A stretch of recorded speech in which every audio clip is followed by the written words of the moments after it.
Hey, Belvedere, why is this string tied around my finger? You probably lost your kite. I think I'm trying to remember something. A hint, George. Remember a certain special day when you were very nervous? It involved the woman you love and a license. Oh, yeah. The day Heather took her driving test.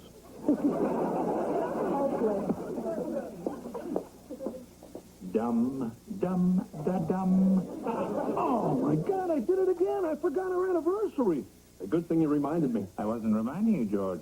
I was just saying your dum, dum, da, dum. Hey, if I hurry, I still have a chance to get her something. Hey, Dad. Where's he going? To save his marriage. Well, hope he brings back a pizza. Oh, I thought Charlie and Diana were here. Oh, goody. The arch feminists are coming. What are you going to do, burn your bras? It's going to be a pretty small fire. You can laugh, but it just so happens we're putting on a play Diana wrote. It's the first feminist mystery. Really? What's it called? Who let the toilet see that? That's them. Come on, Wes, let's go upstairs and arm wrestle. Hi, Charlie. Hi, Diana. Heather, you will not believe it. I went down to reserve the school auditorium for the play, and they said we couldn't put it on. They said it's too controversial. Well, I told you to take out the Super Bowl massacre scene. To make it worse, they're putting on the Miss Beaver Falls beauty pageant. Now, isn't that an insult to all right-thinking women? Yeah, why don't they just hold it at a meat market? We have to do something. Hey, I know. Why don't we boycott the pageant? I've got a better idea. Let's enter it. Enter it? Yeah, let's enter our own candidate, and if she wins, she can just make a speech denouncing the whole stupid thing. Gee, I don't know. I mean, who would we get? Oh, no. I am not parading around in a bathing suit and high heels. What we need is some beautiful blonde fluff brain who will do anything we tell her. Where are we going to find someone like that? Hi, guys.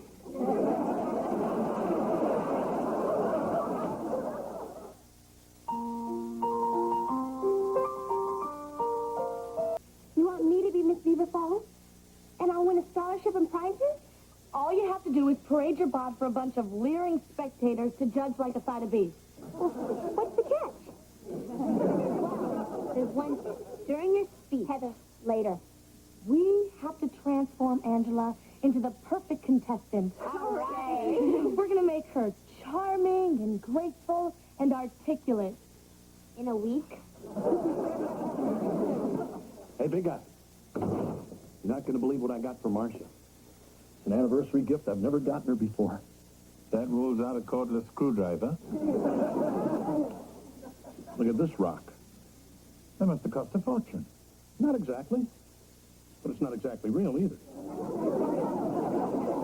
Hey, Marcia. Happy anniversary. Oh, George. Oh, it's beautiful. Oh, George, you're just the most generous man in the whole wide world. I wouldn't say that. Neither would I. Well, I'll meet you upstairs. I have a little surprise for you, too. Don't hold dinner for us. You are going to tell her that that's not a real diamond, aren't you? Oh, yeah. Sure. Later. George. Hey, she's overjoyed. Why don't I just leave well enough alone? The mark of a wise man. It's also the mark of a cheap man. Well, you saw her. Have you ever known Marcia to be so happy? George! Yes, her voice reverberates with delight. What's the matter? I was running a bubble bath for us. I put my hand in the water, and your diamond dissolved. Okay. I wanted to get you a real one. But Belvedere knew this guy and... George! Okay, I'll make it up to you, I promise. I hope you can use a soldering iron. Now remember, the key to success as a beauty queen is to talk like you're from the South and use 3 names. Why 3 names? Well, all beauty queens have 3 names.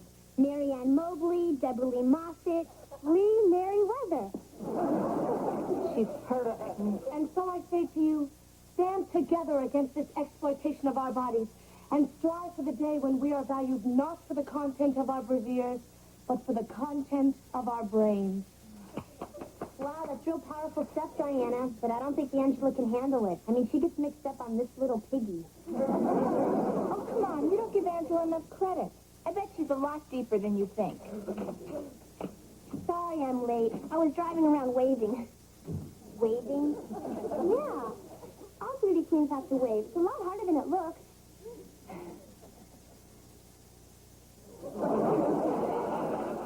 Forget it. Angela thinks ERA is a laundry detergent. There's only one thing to do. Yeah, let's drop the whole dumb idea. No, we still have one possible candidate. Me? I already told you I can't do it. Don't be so selfish. What? Sometimes we have to sacrifice ourselves to a higher purpose. Fine, you sacrifice yourself. Not with these guys. Heather, The women of Beaver Falls need your help. What's it going to be? Hey, Belvedere.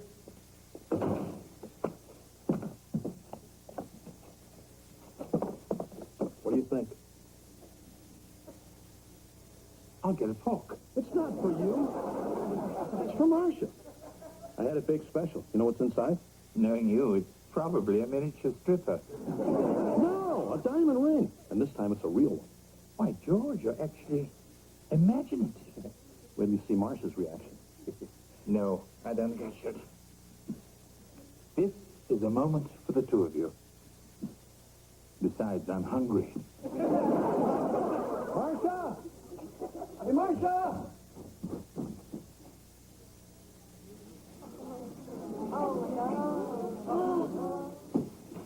George, I still don't understand what's so important that you have to drag me out of the bathtub. You'll see. You'll see. Happy anniversary. Thanks, honey. You got me a new garbage disposal.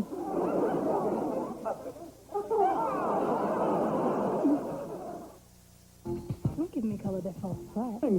And the whole cake, too. Come on, you jewel thief. Cough it up. Dad yelling at him won't help. Well, don't you know some kind of doggy Heimlich maneuver? Now, George, patience. Remember what the good book says. What's that? All things will pass.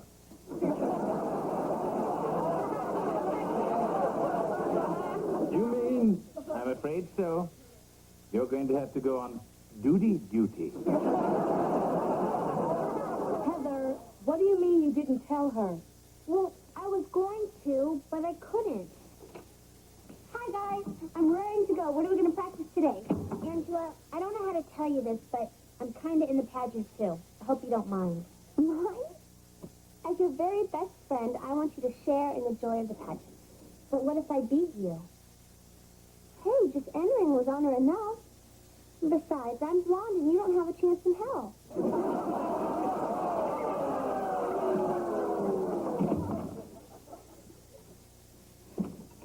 Oh, hi, Angela. Oh, hi yourself. What's going on with you? Your sister is a regular Eggs Benedict. A traitor. You mean Benedict Arnold? That, too. She was going to coach me for the Miss Beaver Falls pageant. And now she's going to be in it herself. So what? You're blonde. She doesn't have a chance in hell. Yeah. But you have to be smart and talented, too. I see a problem. I know I could win if I had a coach. Mr. Big Brazier. Will you coach me? Certainly. Go. Now I'll have to drop out of the beauty pageant, and I'll never get to go to the University of Waikiki. Waikiki, as in Hawaii? As in 8,000 miles from here? Yeah. First prize is a 4-year scholarship. We'll start in the morning. Now, once again, repeat after me. She sells seashells by the seashore.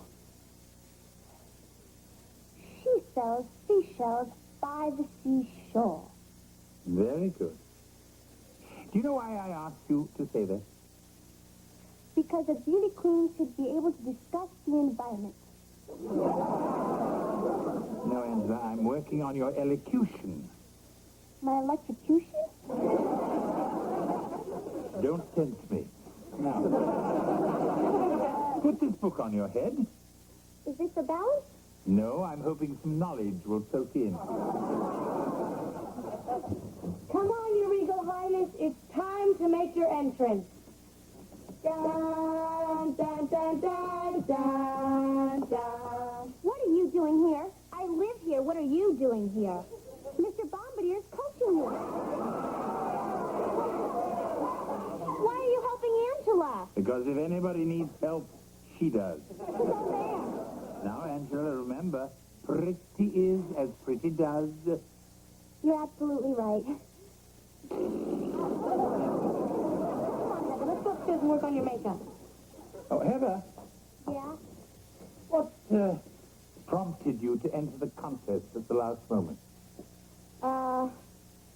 Because it'll help world peace. See ya. Dad, this is a stupid idea. Wes, it's the only way. Come on, boy.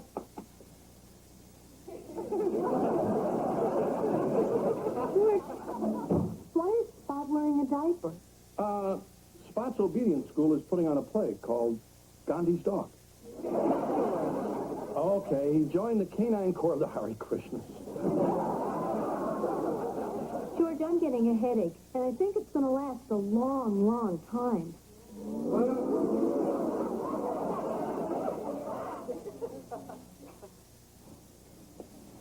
I don't believe it. $200 for x-rays is nothing. X-rays? George, what happened? I wanted some pictures for the family album. Go ahead and tell her, Dad. If worse comes to worse, I have an extra bunk in my room. Okay, let's have it. Well, Marcia, it's like this.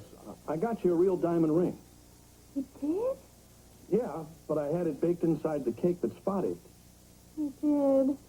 Yeah, so we've been trying to keep a watch on him so we know when he, so we could get the ring back. But somebody must have slacked off. Hey, I had to go to school. Well, I'm going to get that ring back if I have to search every lawn in this neighborhood. Gee, we're most going to get a diamond that comes from the heart. Thank you. Welcome to the Miss Beaver Falls Pageant. No other event captures the spirit of the town better. Not since they canceled the demolition derby. As you know, these young women are judged on their brains and talent as well as their looks. And now, let's meet our lovely contestants. Representing the happy guys of Beaver Falls is Joy Ann Adams.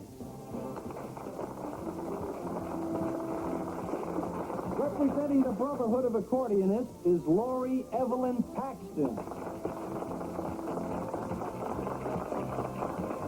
Juliet Ramona Johnson is representing the Skunks.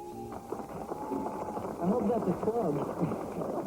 From Van Buren High School, Angela Raskolnikov-Shostakovich. And Heather Velvet Owens. Velvet? Next, representing the Machinist Guild, Sophie May Abramowitz. Aren't they lovely?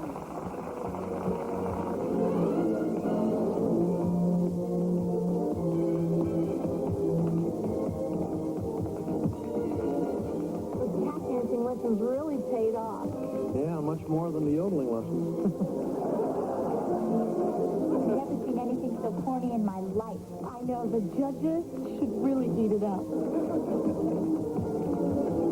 I don't know, Mr. Bar Mitzvah. She looks really good out there. Confidence, child. You can't fail.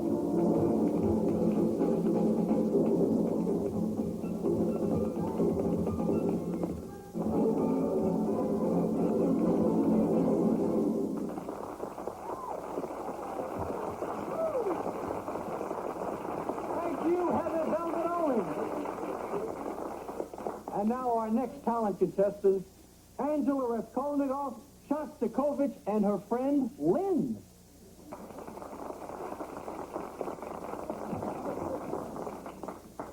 you, everyone.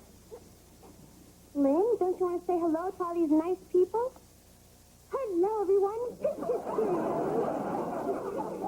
You know, Lynn, I wasn't sure I wanted you on stage with me. But wow! Because I was afraid you might give a wooden performance.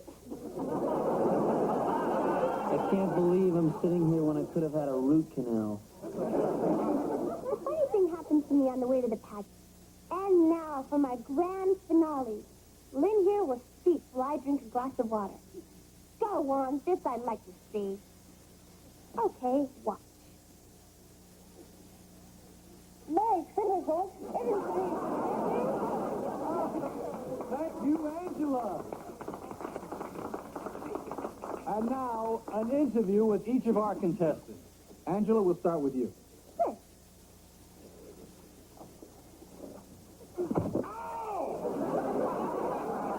Miss Shostakovich, your ancestors are from Eastern Europe. In your opinion, why did the Berlin Wall crumble?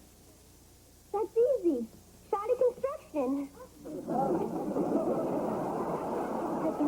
We're in. She's bombing. I feel kind of sorry for her. I mean, Angela worked really hard for this. Oh, snap out of it. Look, we made a surprise for you. When you get up there to make your winning speech, put this on. Beauty pageants are dumb. That way you'll be in all the papers. Please, can I have a few minutes alone? Okay. Just remember, we're counting on you. What have you got there? Nothing. Beauty pageants are dumb. Well, they are. Now I know why you were so anxious to enter one. To sabotage it. Are you going to try and stop me? No, if you want to speak for womanhood, who am I to stop you? Right. And I'm sure all the young ladies who work so hard to get here will appreciate your support. Ladies and gentlemen, we have a decision. Drum roll, please.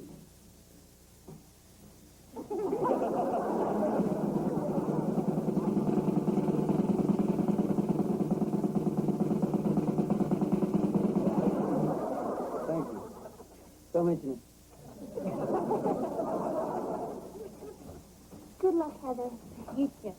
Our second runner-up, Laurie Evelyn Paxton.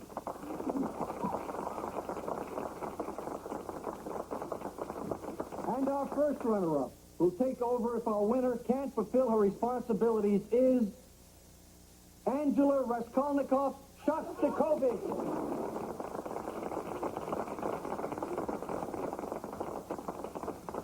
And our winner, the new Miss Beaver Falls, Heather Velvet Owens. That's my baby!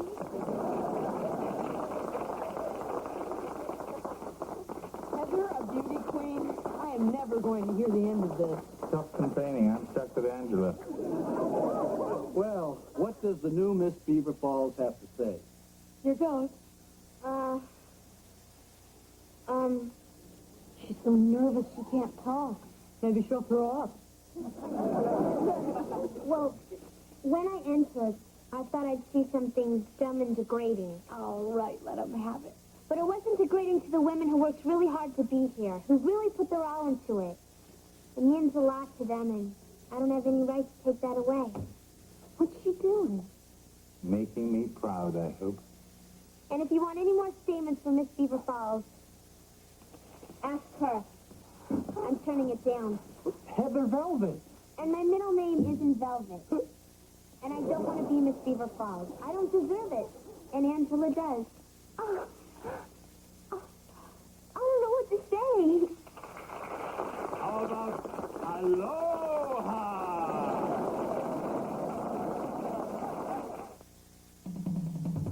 For all concerned. Heather took a giant stride toward maturity, and in so doing, rid me of Angela in a few short months. Hallelujah. As for the missing Owens Dana, while planting tulip bulbs this afternoon, I made a miraculous discovery. Spot's hiding place. Apparently the little scamp had it buried there all along.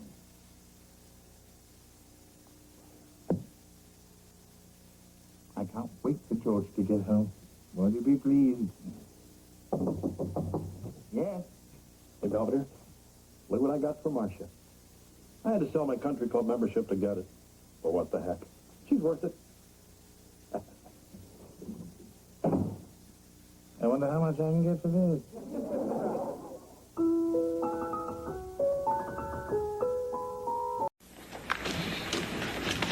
Hey, Wes, do you have any room in your backpack? Mine's full. Heather, we're going camping to get away from it all, and you're taking it all with us. Well, I need all this stuff. All you need is a pair of shorts, a pair of jeans, and a mask so you don't scare the bears. Oh, haven't you gone yet? Sure you don't want to come camping with us, Mr. Belvedere? You'd enjoy the peace and quiet. That's why I'm staying here. Hey, guys, you all set to leave? Let me guess. Your mom isn't ready. Close. She's not even here. What? She's working on some adoption case. Well, Wesley, I hope she finds you a very nice home. Very funny. Well, the car's all packed. I brought along my harmonica so we can sing songs around the campfire. I'd better make room for my headphones. Hey, Kev, I'm glad you could break away from your studies and come with us. Hey, Dad, I love spending time with my family. Besides, they're fumigating my apartment, and if I stayed there, I'd die. Hi, guys. Sorry I'm late. Hey, Mark, throw that in the knapsack and let's... Is that a baby? No, George, the dog went bald. Marsh, what's that baby doing here? Looks like 2 to 3 days. Hey, Marsh, what's going on?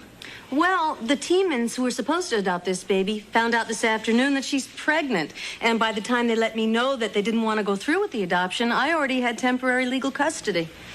How temporary. Look, it's 7 o'clock on Friday night. The adoption agency is closed, so it looks like we've got a house guest for the weekend. Isn't he adorable? Hey, let's name him. He already has a name. Everybody, this is Nelson. Nice to meet you, Nelson. You look the outdoors type to me.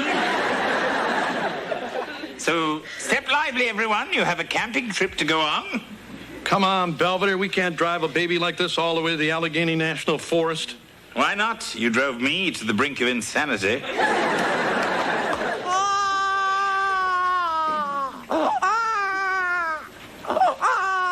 Hey, Marsh. It's 3 o'clock. I know, honey, but unfortunately, Nelson hasn't learned how to tell time yet. Well, I'll walk him for a while. Oh, that's okay. You need your sleep. You got a golf game in a couple of hours. Who's worried about a golf game? I got my own little personal water hazard right here.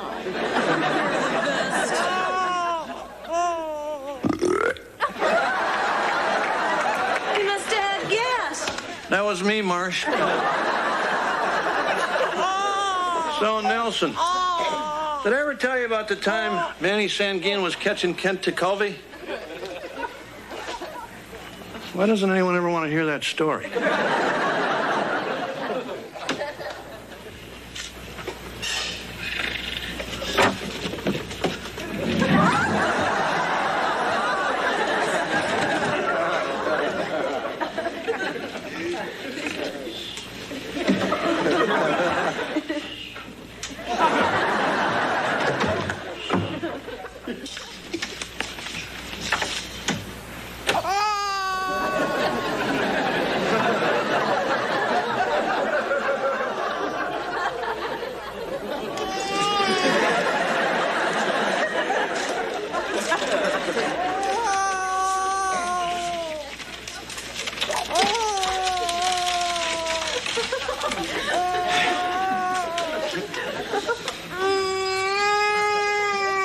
Sleep tight, George. The same to you. Oh, I will. I'm going to a motel.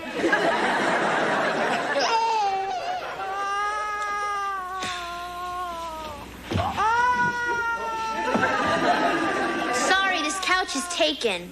Oh, yeah? Well, now it's a duplex. Shove over. I gotta find some place to sleep where I can't hear the baby crying. Try California. All right. Night, sis. Good night. Hey, Wes! Thanks. Get up. I had the couch first. Sorry, possession is 9/10 of the law.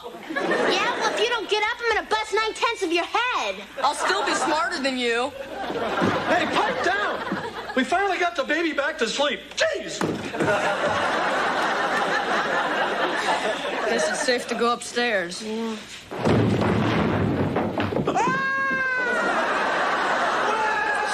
I'm gonna torch this crummy skateboard off! Hey, morning, everybody. What's up, Miss Belvedere? What's up? My, you look chipper. Well, I got all caught up in sleep last night.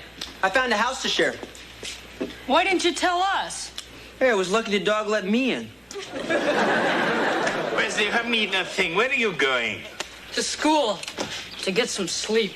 Well, listen, they're done fumigating my apartment. Heather, you want to ride to school? As long as they fumigated your car, too.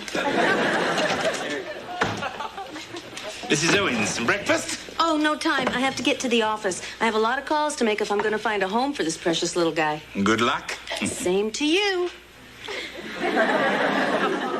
You're leaving him with me? Yeah, just for a few hours. Now, if he whimpers, he's wet. If he screams, he's hungry. And if he gurgles, he wants a little kissy wissy. Think you can remember all that? Mrs. Owens, I'll have you know I raised 4 members of the royal family. I'm sure I can manage a little commoner like this for a few hours. My dear child, I have fed you, walked you, endured your impression of Mount St. Helens for 6 hours now. I have even given you a kissy wissy.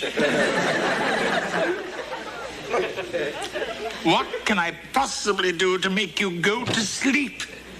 Hi, Mr. Belvedere. Oh, is he a little wet? How can you tell?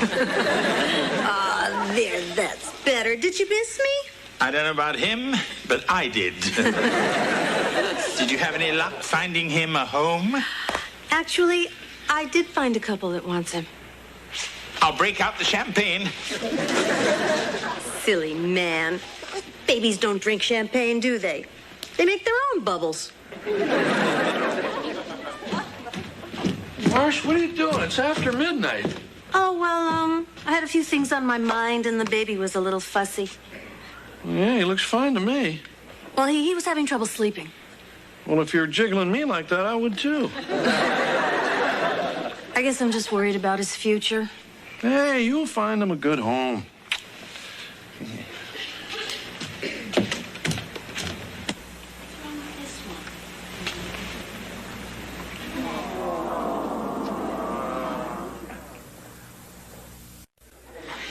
Boy, something really important must be up. Yeah, Mom hasn't called an official family meeting since the time Wesley took out a second mortgage on the house.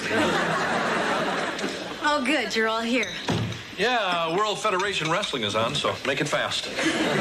Well, what would you all say if I told you that we were going to have another person living here? Is it a prisoner exchange program? No, I'm talking about a baby. You're gonna have a baby? Way to go, Dad! No, I'm not having a baby. I'm talking about adopting Nelson. Surely you're kidding. Come on, Marsh, you know how you get around babies. How? Nuts! I can't help it. Every time I look at his little face, I see Kevin and Heather and Wesley. And you want another one? Look, Mom, a baby's going to take a lot of your time. What about your job? Well, that's why Mr. Belvedere is here. No. That is why Mr. Belvedere is leaving. That does it for me. The kid stays. Look, Mr. Belvedere doesn't have to do anything for the baby he doesn't want to do. I can do most of my work at home and take care of Nelson at the same time. Well, don't I get a say in this? Of course you do. If you want to deny me the one and only thing I have ever asked for, just say the word. Are you all ready for breakfast? There's a good boy, yeah. Oh, that's so sweet. You want to hold him a sec? Well, sure. Catch.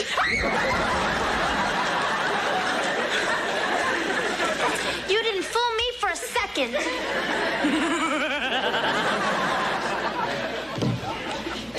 Hi, Dad. Where's Mom? Well, she was up all night with the baby, and it's Belvedere's day off, and he was out of here right after midnight. So I made breakfast. Oh, goody.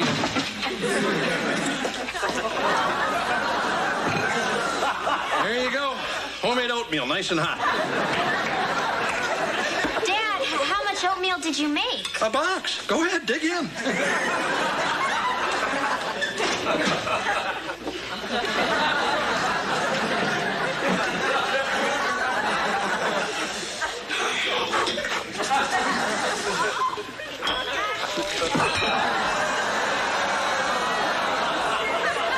Give me your bowl, Heather.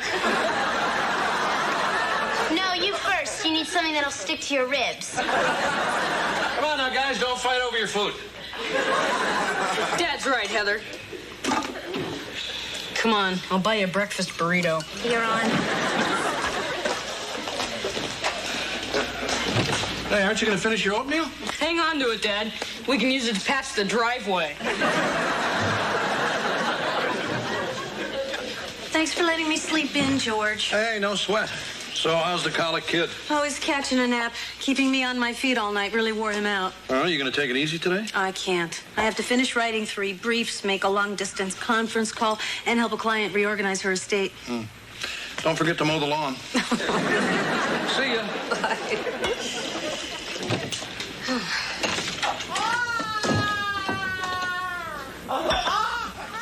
Well, it's nap time. I sure wish I could join you.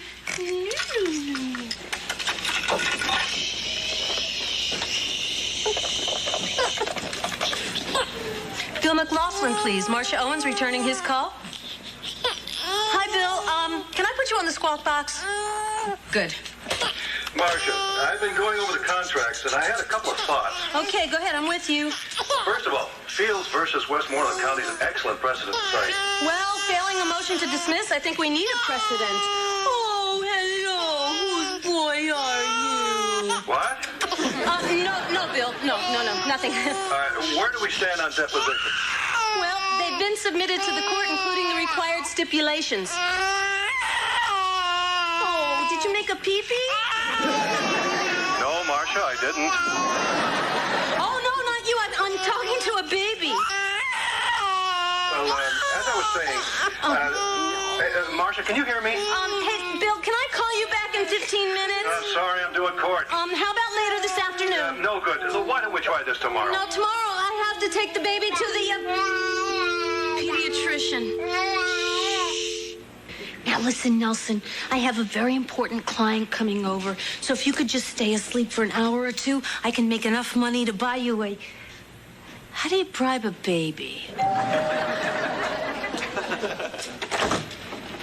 Hello, Mrs. Esterhazy. Please come in. Thank you. What a lovely place. Where are those little mints that you have at your office? Oh, I'm sorry, but as I told you on the phone, we have a new baby in the house, and they take up so much time. Well, I'm sure your baby's getting more quality time than my grandchild gets from my son and that airhead aerobics instructor he married. It's such a shame about your son moving to Florida. That trampy little blonde can talk him into anything. But taking my only grandson, Binky, to Orlando, that really rips it. Oh, I'm so sorry. Now tell me, exactly how old is little Binky? 27.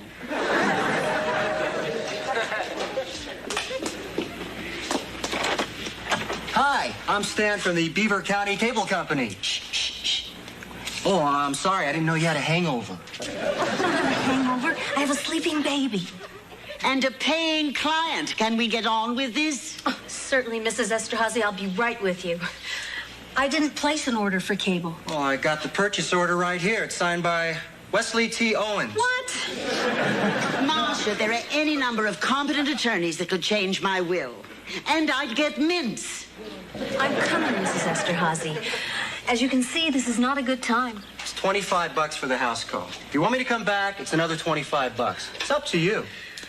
All right, look, do what you have to do, but just do it quietly. Okay, thank you. Listen, you bleach blonde little tramp. I beg your pardon. I'm cutting you and my worthless son out of my will unless you leave Binky with me. I'm with my attorney right now. Hello? That's her. And she's even more ruthless than she sounds. Stop that! You'll wake the baby! Oh, Nelson, no, not now. Will you quiet that child? This is a long-distance call. But it's my phone. Hello? Hello? It went dead. Looks like I cut the phone line. But I need my phone. I work out of the house. Not with this client. Oh, Mrs. Esterhazy, please, can't we reschedule? How about tomorrow? By that time, Binky could be strapped to a teacup in Disney World.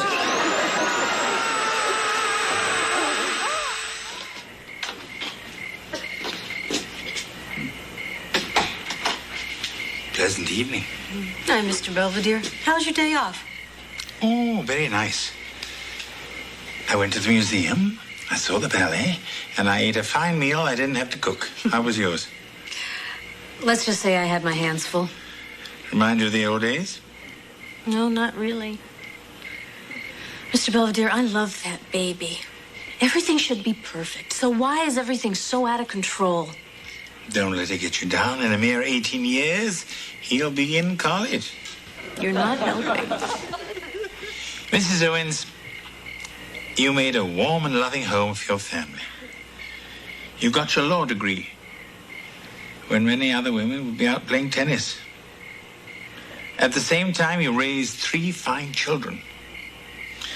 Well, 2 anyway.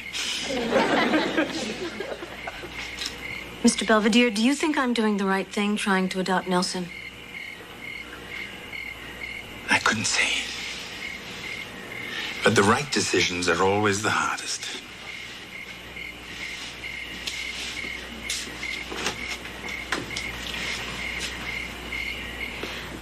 You're probably wondering why I called another family meeting. Are we getting another baby? Can we make it a girl this time? No, it's nothing like that. I've invited some people over tomorrow. Bob and Shelley Mills. He's a rabbi, and she's a nurse. They're coming to see Nelson. Are we having a bris? No, Kevin. They're coming to take Nelson home. What? But I thought you wanted another baby. When I decided to try for Nelson, my maternal instincts were on a rampage that completely overwhelmed my better judgment, especially when it comes to what's best for Nelson. Well, are you sure, Mom? I mean, maybe we just need to help you more. Yeah, I could come home from school sooner. Yeah, I could take some weekend shifts. And I'm planning on doing a lot more cooking. You're very sweet, but these things are not the issue. The issue is finding the right family for Nelson. Well, what's wrong with us? Nothing. But we're a complete family. The Mills have wanted children for years, and Nelson will be the answer to their prayers. Do you think Nelson's starting to look just a little bit like me? Yeah, especially when he sucks his thumb like that. Come in. Listen, I just wanted to say goodbye to Nelson. And I wanted to give him this. Your old baseball mitt? Yeah, well, I was going to give it to Wes, but figured he'd only pawn it. Come in. Just in case I don't see Nelson in the morning, I wanted to say goodbye and give him this.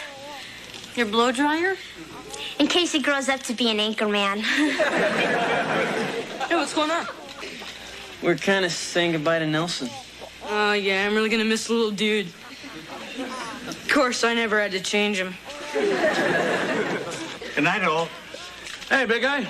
Aren't you going to say goodbye to the little guy? He doesn't react well to me. Besides, I hate goodbyes. Good night.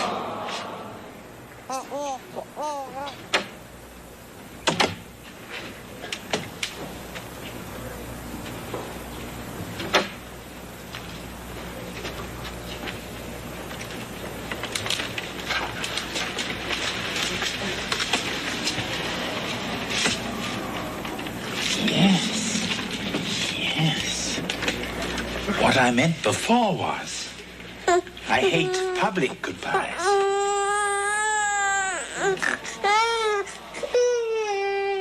There. Nelson's departure has left us all a little sad.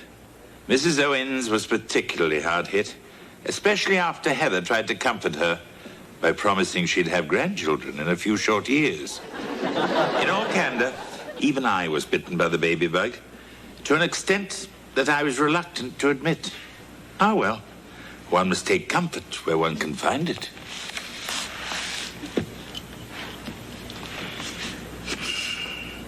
Come to Papa.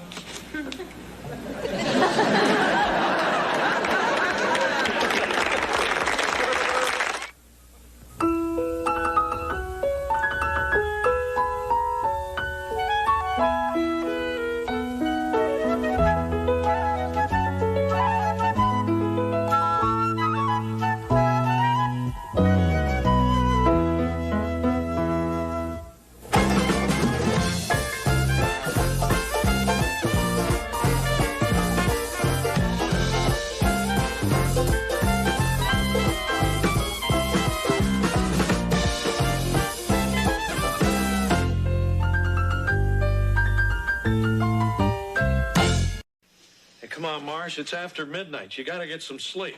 I can't. I guess I'm worried about going to prison tomorrow. It's not like they're locking you up. I know.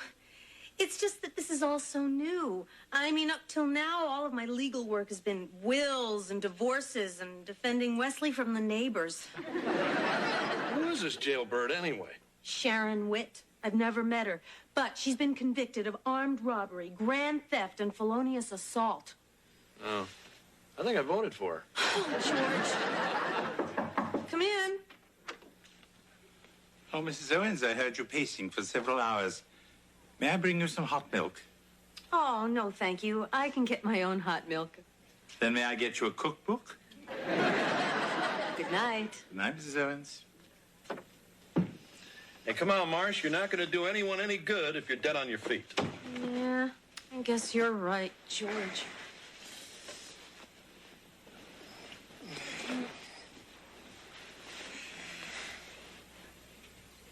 Sweetie pie? You sleepy? Marsh?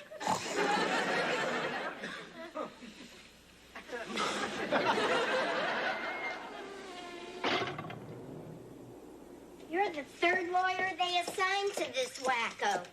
But maybe you'll stick. I got a feeling she's gonna like you. What do you mean? Oh, you'll see. You got half an hour. Holler if she tries to cut you. I know how to reason with these broads.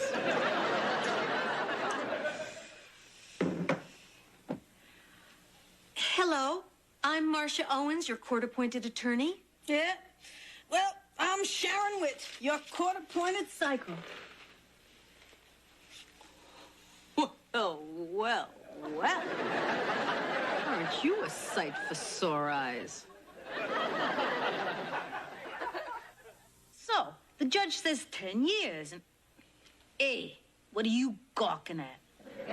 I just can't get over how much we look alike. Well, we ain't exactly the same. I bet you ain't got the Queen of Hell tattooed on your butt. Can we get on with your statement?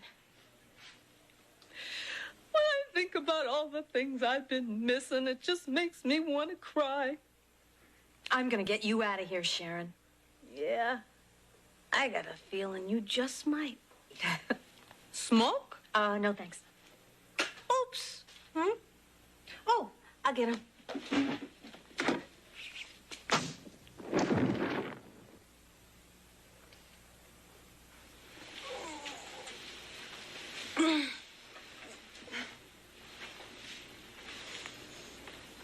What?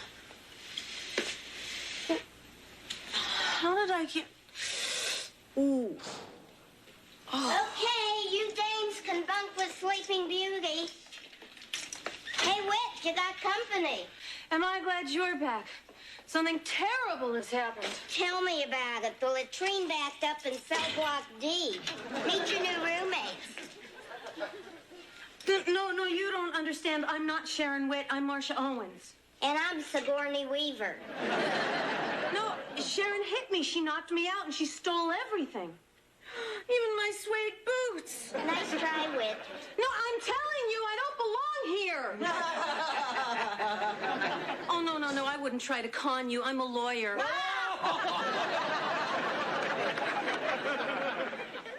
Oh, yeah, Vic, man, this is the perfect setup. Yeah, I'm gonna hang out till I find out where these roops keep their loot and then...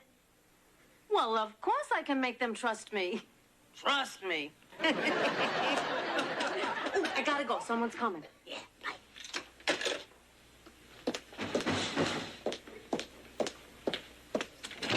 Oh, thanks. Here's some of the tools I'm gonna need. Oh? Yeah, I'm gonna help repair the garage. Don't you remember? Oh, yeah, right. The repairman. Oh, I'm gonna grab a sandwich. Well, I'm gonna grab a little something myself. Oh! Well, I think you're getting a little bony down there, Sonny. I think you should be eating more. Sonny? Don't you get tired of me calling you by your usual name? I like Kevin. Well, Kevin it is, Kevin. Yeah, well, listen, Dad's gonna be home any minute, so just tell him I'm upstairs.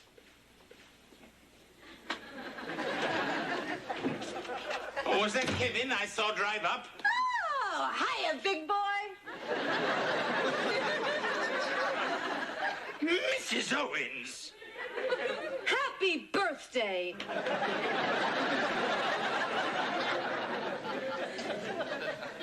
Kevin, Wesley, Heather, that guy in the big sweater, whoever he is.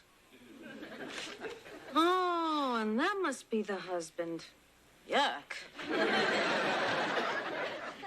Here is your mail, Mrs. Owens. Oh, thank you, sport. Are you feeling all right, Mrs. Owens? You seem a little distracted. Yes. Well, when you were cleaning my room, did you by chance misplace my jewelry box? Mrs. Owens, you know I steer clear of your personals. I'm sure that your jewelry is safe and sound. Swell. Hey, Mom. Hey, Mr. Belvedere. Wesley, you're an hour late. I had detention. Yeah? I mean, shame. Mr. Belvedere, I would like to be alone with Wesley. You're a brave soul. Wesley, come sit down. I'm sorry, Mom. Oh, I'm sure you had a reason. Here, buy yourself a beer. Gee, Mom, this isn't like you. Well, I want you and me to be pals. But you're my mother. And a proud mother I am to have such a clever little tyke. Kitschy-coo kid. Yeah, well, thanks, Mom. I'm gonna grind you into mulch. Yeah, I'm gonna stomp you into sludge. Gotcha. It's 3 packs of cigarettes you owe me, sister. The hell I do. You moved your elbow. You wanna make something out of it? I got a better idea. Let's play blackjack. No way. Gambling is illegal.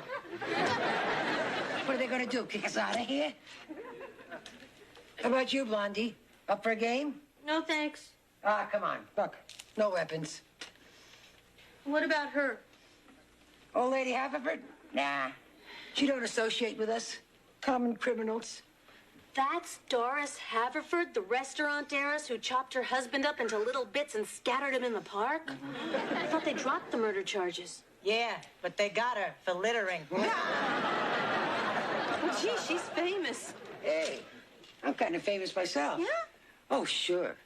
I spent most of my career serving major government officials. Yeah, at an hourly rate. I see. And Greta, what are you in for? 5 to 10. This cop was manhandling me, and I slapped him in the face. And they gave you 5 to 10 for that? Well, she was setting fire to a factory at the time. Okay, you warthogs, exercise period. You know, this is outrageous. You're holding an innocent woman while a dangerous criminal is on the loose doing God knows what. Yeah. Guess who? Oh, it's you. Brought you some flowers. Well, thank you, my husband. I'll go put them in water. Oh, no, here. Let Belvedere do that. Hey, when's the last time I brought you flowers? Knowing you, George, after you attended your last funeral. George. Yeah. Come here, baby. Well, I got reservations for McSwarley's. Gourmet dinner, slow dancing. Oh, no, I'm not hungry and my knees hurt. I love it when you play hard to get.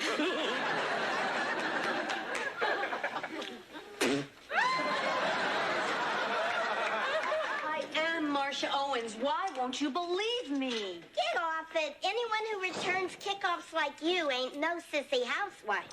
I am a lawyer, and I also happen to jog a lot. Boy, what a game. We really mauled them. Reminds me when I was with the Falcons. Yeah. Oh, is that some prison gang? No, the Atlanta Falcons. I was their place kicker. They let a woman play? Nope. Well, then how could you? I mean, unless you were... You got it. You were a man? You want to see my scars? I gotta get out of here!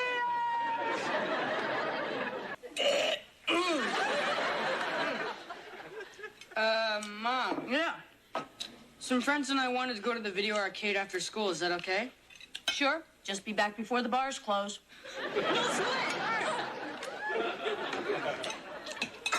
Morning, Marsh. How's your headache? Well, gotta go. Mom, the garage is that way. Well, I know that, Walter. Wesley, I gotta get some things from my room. Toodaloo. Am I crazy or is your mom acting a little strange? Yes, on both counts. Hey, maybe she's not Mom at all. Wesley, what are you talking about? Maybe she's a pod person. Maybe some alien snatched her body and replaced her with a replica. Too bad. They got the wrong Owens. Yeah, Vic, I found all the passbooks and the keys, but the bank won't let me make any withdrawals unless it's co-signed by George Owens. Yeah, I don't know, maybe I'll just hang out one more night. Maybe I can sweet-talk him into something. Oh, I'm sorry, I must have the wrong number. You've been getting a lot of things wrong lately. I'm just so overworked. Mr. Belvedere, can I ask you a question? Go ahead, make my day. I've been thinking about buying one of those new big-screen TVs, but I have to coax the money out of George. Now, what do you think is the best way to soften him up? With a rubber mallet. Mrs. Owens, you've known him longer than I. Yeah. But just for argument's sake, if you were me, what would you do? Well, I suppose I would cook him a lavish gourmet dinner, then hit him up for the money right afterwards. Great idea. I'll get right on it. I'll start screaming. That'll bring the guard up here to see what's wrong. I'll jump her and snap her neck like a twig. That'll bring us up to the cell block guard. I'll jump her and snap her neck like a twig. Next, we'll go down to the main gate where there's 2 guards. I'll take one on each arm and snap their necks like twigs. Ladies, I don't know if this is a good idea. I mean, someone could get hurt. Like an innocent bystander? You know, you two have a very bad attitude. Listen, Goldilocks. This is prison. There's gangs and screws and crummy food and endless work details. And there's nothing but drudgery and squalor and desperation as hour after hour, day after day, week after week, slowly they squeeze the soul out of you. My, aren't you a gloomy Gus? What you need is a sing-along. What? Well, music can set you free. What? Okay, you slugs, mail call.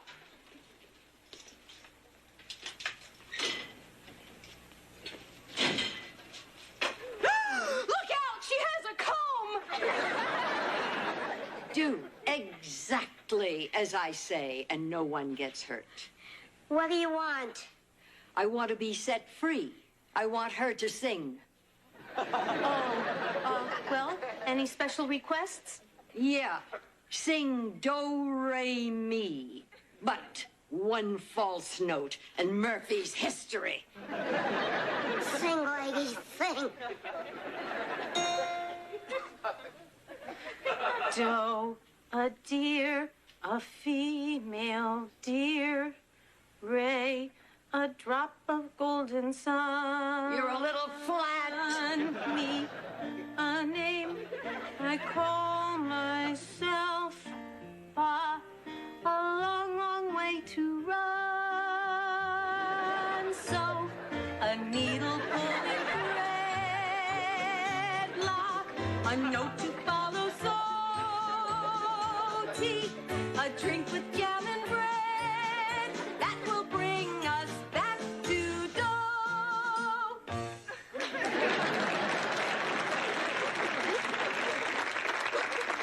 Now, everyone.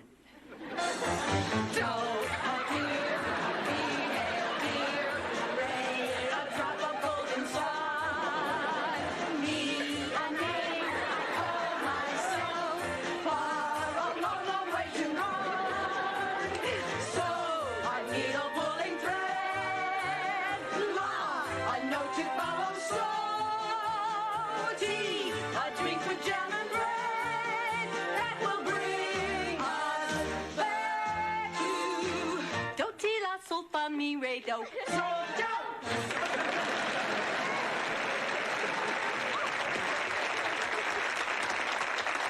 Encore! Encore! You know anything from Fiddler? Okay, lady, you're out of here.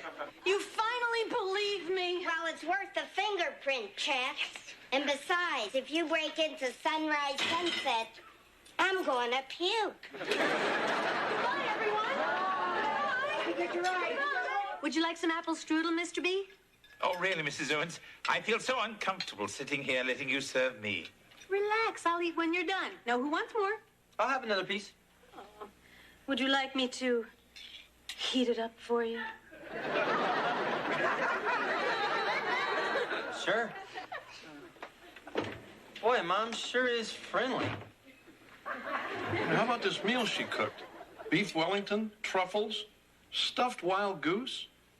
This is the most magnificent meal I have ever eaten. That woman is not your mother. So, how are we doing? Oh, just fine. Oh, Mrs. Owens, I finished. Why don't you sit here and have your meal, and I'll warm it up for you. You talked me into it, Jeeves. Yes, well, let's clear the table. Yeah, let's clear this to the kitchen. Hey, I haven't finished my strudel. So, honey, how'd you like my goose? I'm done. Hey, come on, I'm her husband. Don't you think I'd recognize her if she were a fake? Well, I would. Time to take a hike. Okay, so for once in her life, she cooked a good meal. What other evidence do we have she's not your mother? She paid me for getting detention. She taught me how to rob an armored truck. She pinched me on the tush. She kissed me on the mouth. Finally, safe and sound. Well, whoever she is, she's out of her mind. There she is. Oh, George. Freeze, lady. You got some explaining to do. What's going on? All right, who are you and what have you done with my mother? Oh, Kevin, I am your mother. Don't touch me, you tramp. What did you call me? George! Don't George me, lady. You know, now that I got a really good look at you, it's obvious you're not my wife. You should never have cooked us a gourmet dinner. But I didn't cook any... She must have come here. Who?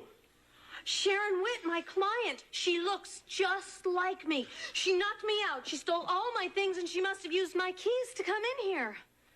You expect us to believe that? It's impossible. Not really. There are 5 billion people in this world. It's quite possible that every one of us has a double somewhere. Right. And mine just happens to be a psychopath. You know what I think? I think you're the psychopath. Yeah, you're not our mom. You're not my wife. I am your wife. I am your mom. I am your wife. I am your mom. I am your wife. I am your wife. Marge. I am your mom. Are you all right, Mrs. Owens? What? What are you all staring at? You were yelling in your sleep. I had the most amazing dream. And you were in it. And you, and you, and you, and you. I was trapped in prison, and I kept saying, I want to go home. And they sent me home. I think. That's great, Mom. Oh, good luck today, honey. Huh? Your first venture as a criminal lawyer. We got you something to commemorate it. And that Taché case. You deserve it, Marsh. It's lovely, but where did it get that dent? Nothing too unusual to report today, other than a very odd dream Mrs. Owens had that left her a bit rattled. The idea of a person having a double is most intriguing. It has been the subject of such great works as A Prisoner of Zenda, The Comedy of Errors, and The Patty Duke Show. Yes?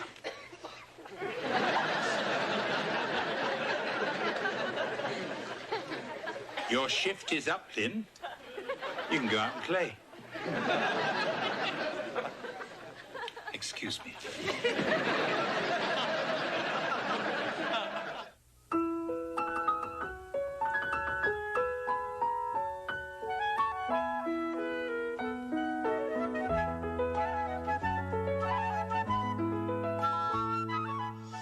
Every Sunday, relax and bring your whole family together with award-winning movies that will entertain and inspire. This week, to save her farm and family, a woman must tame a wild horse and ride him to victory in the FamilyNet presentation of The Dark Horse, Sunday at 7 p.m. Eastern on Family Netflix.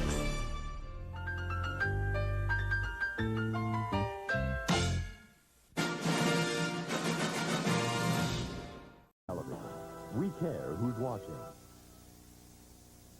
I can't believe it. Is my little girl actually reading a college catalog? Knowing her, she's probably just looking at the pictures. I am not, you little dweeb.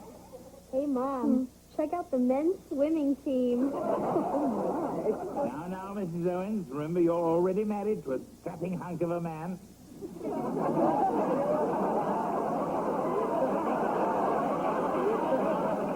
I just wanted to announce I'm taking a shower. Oh, why? Did the neighbors complain again? No, wise guy. It's just that with our plumbing, if anyone in Beaver Falls uses water at the same time, I get scalded redder than a lobster. Oh, how dreadful. Well, I must do the laundry. Don't worry, George. I was just kidding. You don't have to worry about being scalded. The water heater broke again. Oh, no. When did that happen? Right after the septic tank backed up. Hey, this place is getting to be more trouble than it's worth. Hey, Dad, why don't we buy a new house? You mean move? Yeah, she may be right. I mean, Kevin's gone. Heather will be going off to college soon. We don't really need all this space. Well, what do you think, Belvedere? How would you feel about us moving? Fine. If I can stay here.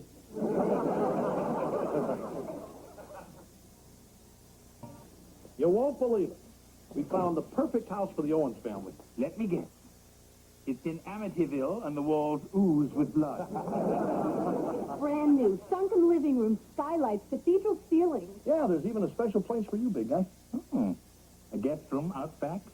No, a walk-in pantry. Now all we have to do is sell this place. I guess we better start lining up a realtor. Well, who needs a realtor? You're a lawyer. You can handle the paperwork. You know, you're right. We can sell this place ourselves. What could possibly go wrong? I love it when they say things like that around here. Kevin, this is such a perfect evening. Romantic music, flickering candles. Yeah, and best of all, it's just the two of us. Alone. Kevin! Who is that? It's my neighbor. Oh, and don't be surprised if she's dressed like Barbara Eden. They're asking. Who's after you? Excuse us. Now, come along. Hey, wait a minute. What's going on? Who is it? My son, the kidnapper. Please, I'm sorry about this. I'm Paul Cicchini. This is my wife, Madge. Oh, hi, I'm Kevin Owens. And this is my friend Monique. Hi, Hello. Andy. We just came in from New York. Yeah, to put me away. Now, Mother, we've talked about this. We simply feel it's time for Mother to be put in a home. A home? Just like that? Well, no, it's not exactly just like that. She's going to be 90 next week. Oh, really? Happy birthday. Ah, shut up. Mother, it's a lovely retirement community right here in town with lots of activities. Golfing, swimming, hiking. Why don't you take a hike? Kevin, help. Oh, look, are you sure about this home thing? Well, it's just that we feel that Mother should be looked after in a more supervised surrounding. Well, you could try it, Miss Cicchini. Who knows? You might even like it. We're sorry to intrude on your evening. Say goodbye to Kevin, Mother. Goodbye, traitor. Goodbye, Miss Cicchini. I'll come visit you. So, where were we? Is it ever going to stop raining? Perhaps you should consider buying an ark. And we've been sitting here 3 hours and not even one looky-loo. He said it was going to be a piece of cake. Speaking of cake, what are we going to eat? No eating. I don't want any crumbs in this house.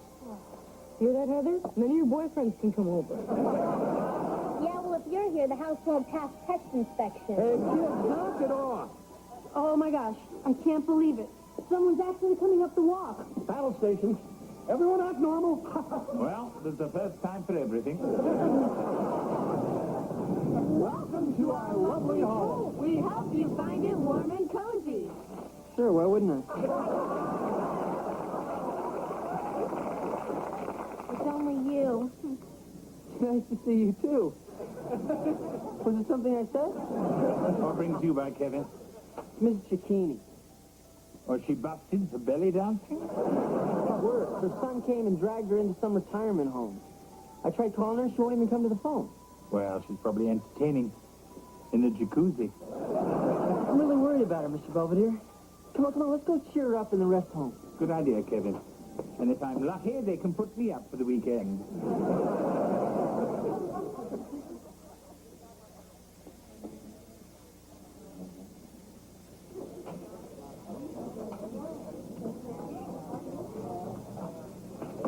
Mrs. Cicchini!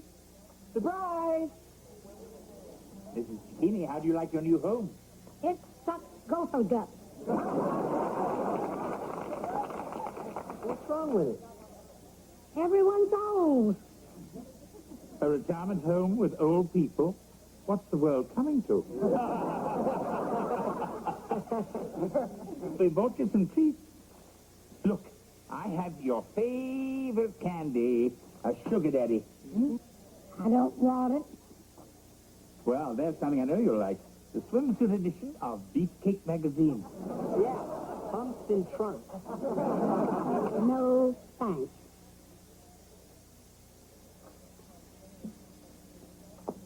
Mr. Belvedere, I've never seen her so down. This is worse than I thought. Well, there's always one thing that perks her up. What's that? I regret that I have only one push to give for Mrs. Cicchini.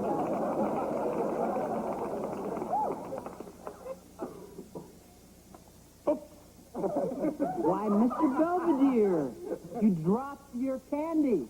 Oh, so I did. I shall have to bend over to pick it up. I'm bending over. Aren't you going to pinch my bottom, Mrs. Cicchini? Weirdo.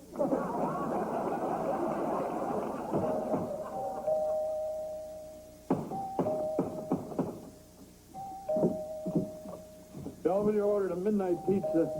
He's fired.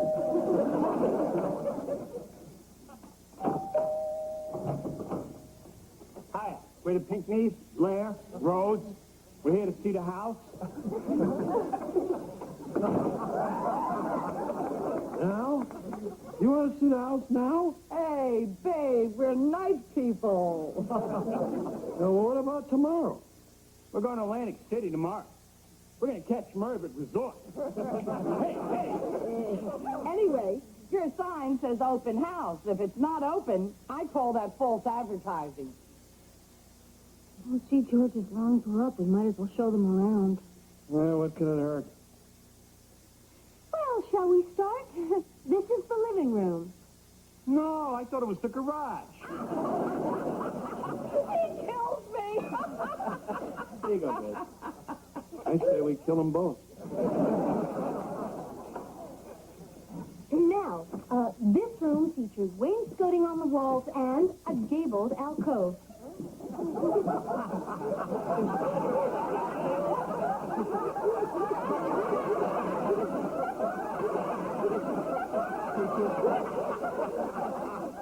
What's going on?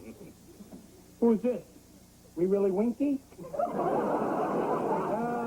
That's our housekeeper. He's extra. What are these strangers doing in my room? We're showing the house to Blair and Rose. They're nice people. I don't care if they're vampires. Get them out of here.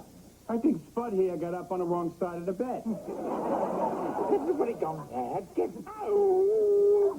Okay, big guy. We're going. You got a picture of the Queen? Uh-huh. Woo! She could use a facelift.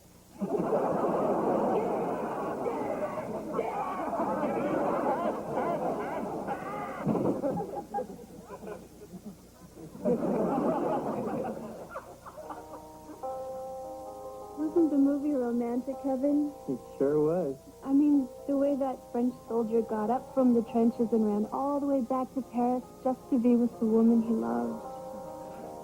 Well, I'd do the same thing for you. You would? Well, sure. I'd much rather be with you than stuck in a hole choking on poison gas. Man, you're such a romantic. Oh, no, not again. Are your lips secretly connected to that doorbell? Don't worry. I'll get rid of whoever it is. Miss Chiquini, what are you doing here? I busted out.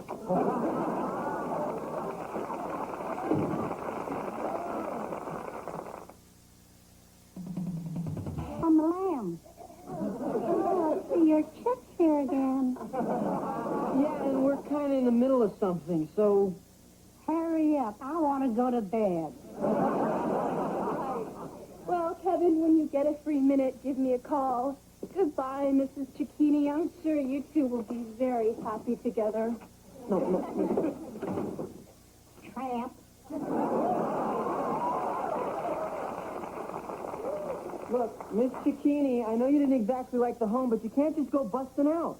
And you can't even think about moving in here with me. Fine. And I'll go live on the street and collect pennies in a tin cup. All right. Look, you can spend the night. But only one night. That's what we all say.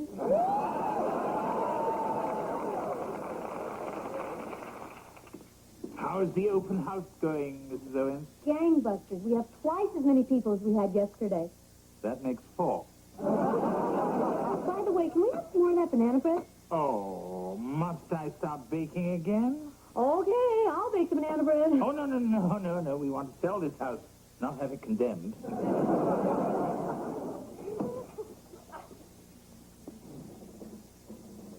Let's try a shortcut.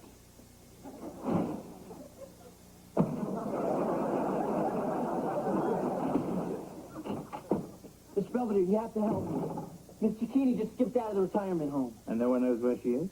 Worse, she's living in my place. Oh. It's a nightmare. She's got doilies everywhere and little flowers. And she's picking out new drapes. Good, you could use them.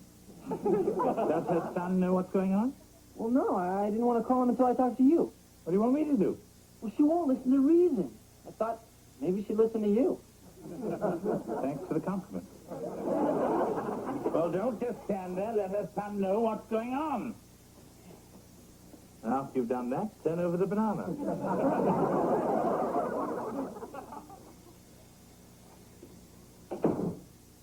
Kevin? No, it's me. Oh, yummy. Hello, Lamb. Mrs. Cicchini, you listen to me. You you've been making a lot of folks very worried about you. You know your son only has your best interests at heart. You're going to have to deal with this. Have you nothing to say? You have cute blue eyes. I mean about your son. He's an old troop. What if he should report you missing?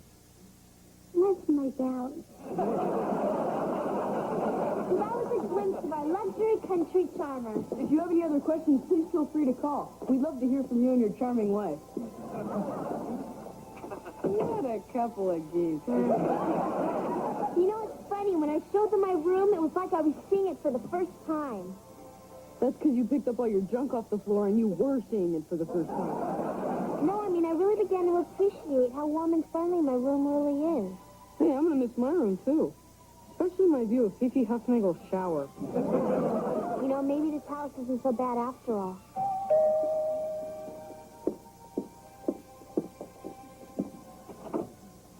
Hi, we're Phil and Annie Paxton. We were driving by and we were knocked out by your exterior. You don't see much genuine Pennsylvania fieldstone. Your house has fabulous curb appeal. Our dog thinks so. Mind if we look around? Oh, no, of course not. Here's the setup. Annie, isn't this a magnificent living room? What a great fireplace. Isn't that a charming little alcove? Oh, yeah, it is nice, isn't it? That's where I keep my books. When I was studying to be a lawyer, I spent a lot of time back there. You know, I think that would be the perfect place for the jogging treadmill. Idea. It's the perfect site for the wine and brie bar. We'll look around on our own, if you don't mind. I really think they like it here. And they even look like they can afford it. Yeah, I guess they do. Mrs. Cicchini, there are better ways to deal with your problems than to run away. You're right. Let's run away together. How's it going? No doubt. Miss Cicchini, there's a couple people here who want to talk to you. Mother, we came as soon as we heard. Yeah, thank God this young man was nice enough to call and let us know where you were. Blabber now. We were worried sick about you. Who's this? Lynn Belvedere, my fiancé. Hey, congratulations, big guy. Kevin, don't be a twit. We're not engaged. We're just shacking up. Okay, Mother, that's it. Now, come along. You've just got to come with us now. No. Do you mind if I say something? No. With all due respect, I can picture your mother in a chorus line sooner than I could at home. What? She may be 90, but she's bright and spry. And has the libido of a 20-year-old. She's always pinching Mr. Belvedere's butt. I only hope I have half her energy when I'm her age. But she's living alone, and she told us there are muggers in the neighborhood. What about the danger? I'll go easy on them. Look, I'll keep an eye on her, I promise. I'll walk her to the store, I'll take out the trash. And from time to time, I'll stop by and drop something. She'll be fine. And if there comes a time when she does need a little more care, we'll let you know. Yeah. I'm sorry, Mom. I guess these folks know you better than your own son does. That's okay. Maybe because we live so far away and don't see you too much, we've been feeling a little guilty. That's all right, too. So the owner rented out your place. You got any idea where you want to stay?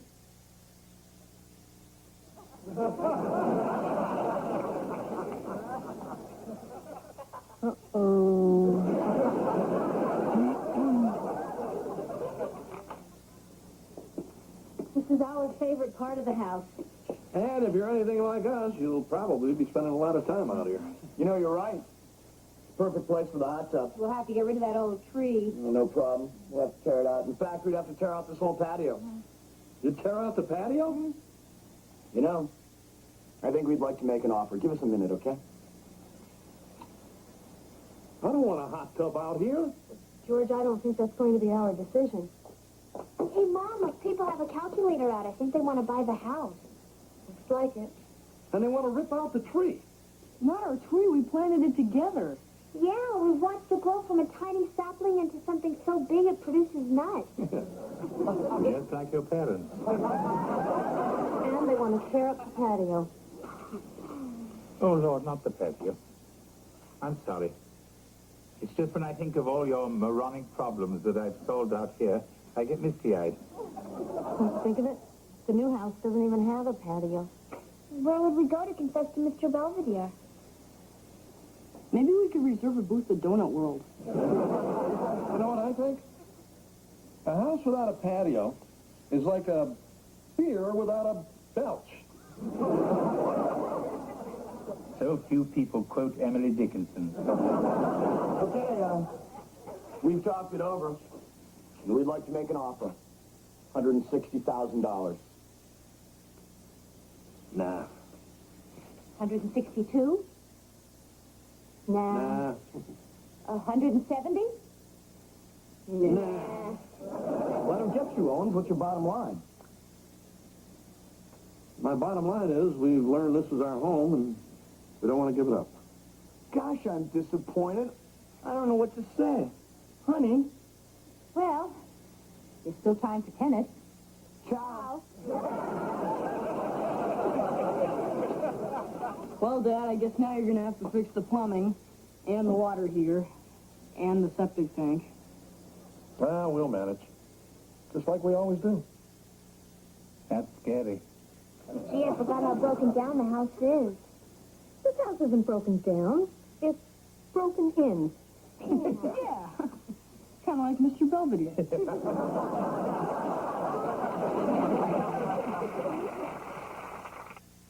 They found a home they love. It's the one they already have. And Mrs. Cicchini found a new apartment in her building and will move in as soon as they install her waterbed. In the meantime, Kevin has placed her in a temporary residence.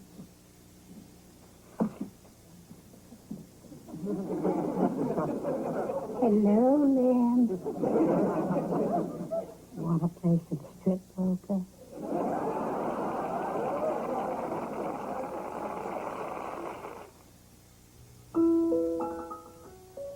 Tomorrow at 6 on Mr. Belvedere. Mr. Belvedere is surprised. Oh, great. Hey, you brought my Wayne Newton album. You know, women love it when I lip sync Dankeschön. Kevin, you must be so lonely. Hey, what's this? Dad's old tool belt. He figured you could use it since you do work around the building. Ah, thanks, but I really don't need it. I've got my trusty toolbox. Oh, too bad. I read this article. It said women find guys who wear tool belts sexy and macho. You're kidding. Uh-uh.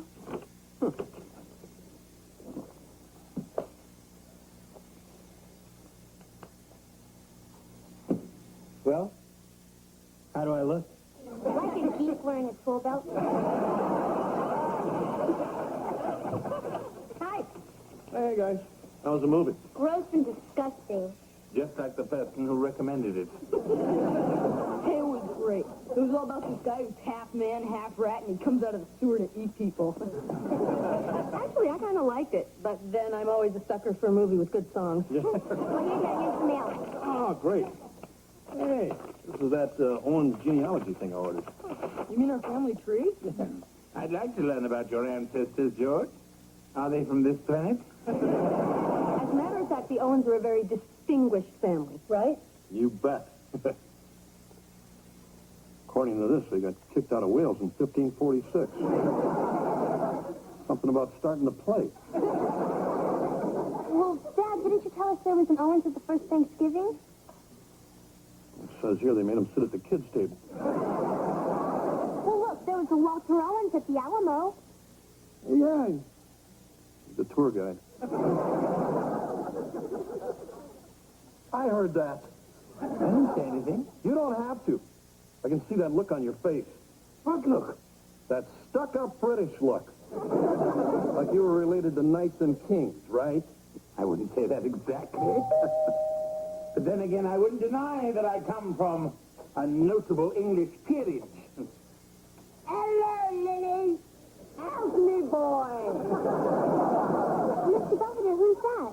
Does it look like? Henry the blinking ape? What's this old man say?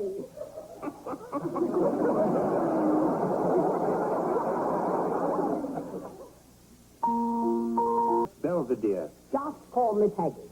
How do you get Peggy? So, Peggy, how'd you get here? Yes, Mother, how did you get here? I didn't send you a ticket. Oh, well, you know us Brits. Lenny, we bet on anything. I won 2,000 pounds on a little wager I made with a certain Mr. Sneed. Oh, what did you bet on? What Prince Charles wears under his kilt. Well, Mother, I'm sure you're tired, and we better get to move to one of Pittsburgh's best hotels. Hey, what do you mean? Well, she doesn't get away very often. I thought she'd like room service. Well, that's great. She can stay in Kevin's room, and you can wait on her. Peggy, it would be a pleasure to have you stay here with us. Oh, thank you, Mum. It'll only be for a few days, Lenny. I'll try not to get you there. Well, all right, let's get you settled in. That's a good lad. This way, Mother. Right behind you, Lenny. Hey, Mrs. Belvedere. What does Prince Charles wear under his kilt? Keep moving, Mother. Keep moving.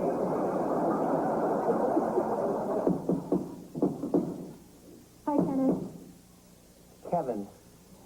The door to my balcony is jammed shut. I wondered whether you could come up and fix it. Yeah, no problem. I'll be there as soon as I'm finished here. Is there a problem? Oh, no. It's just nice to come across a real man for a change. A man who can work with his hands. Nice tool belt. And I just love the way it hugs your hips. Thanks. You know, I've written you off as one of those college kids who whines and studies all the time. Wimps. So listen, maybe we could get together sometime? Have some fun? I don't know about you, but I'm already having fun. How about 8 o'clock tonight? You're on. See you then, macho man. So what are your plans for today? Oh, I was hoping Lenny would show me the side. Oh, Mother, I'd be happy to show you around, but I really can't take the time. However, I'd be delighted to set you up in the patio, where you can sit quietly and knit. Nick. I'd rather have me teeth pulled. So, Peggy, as long as you're here, Mr. Belvedere can take off all the time he wants. Yeah, big guy. Just like you always told us. Family comes first. Did I say that? See you later. Bye. Blimey, Lenny. Looks like just you and me. Blimey.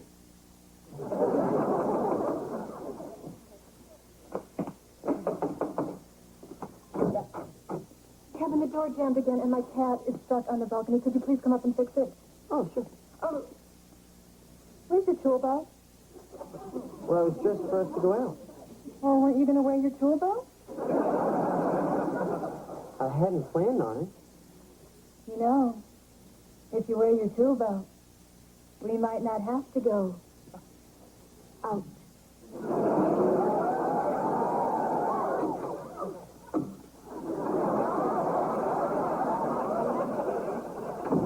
Oh, the poor kitty must be cold out there. Sort of the opposite of how I feel. Let's see.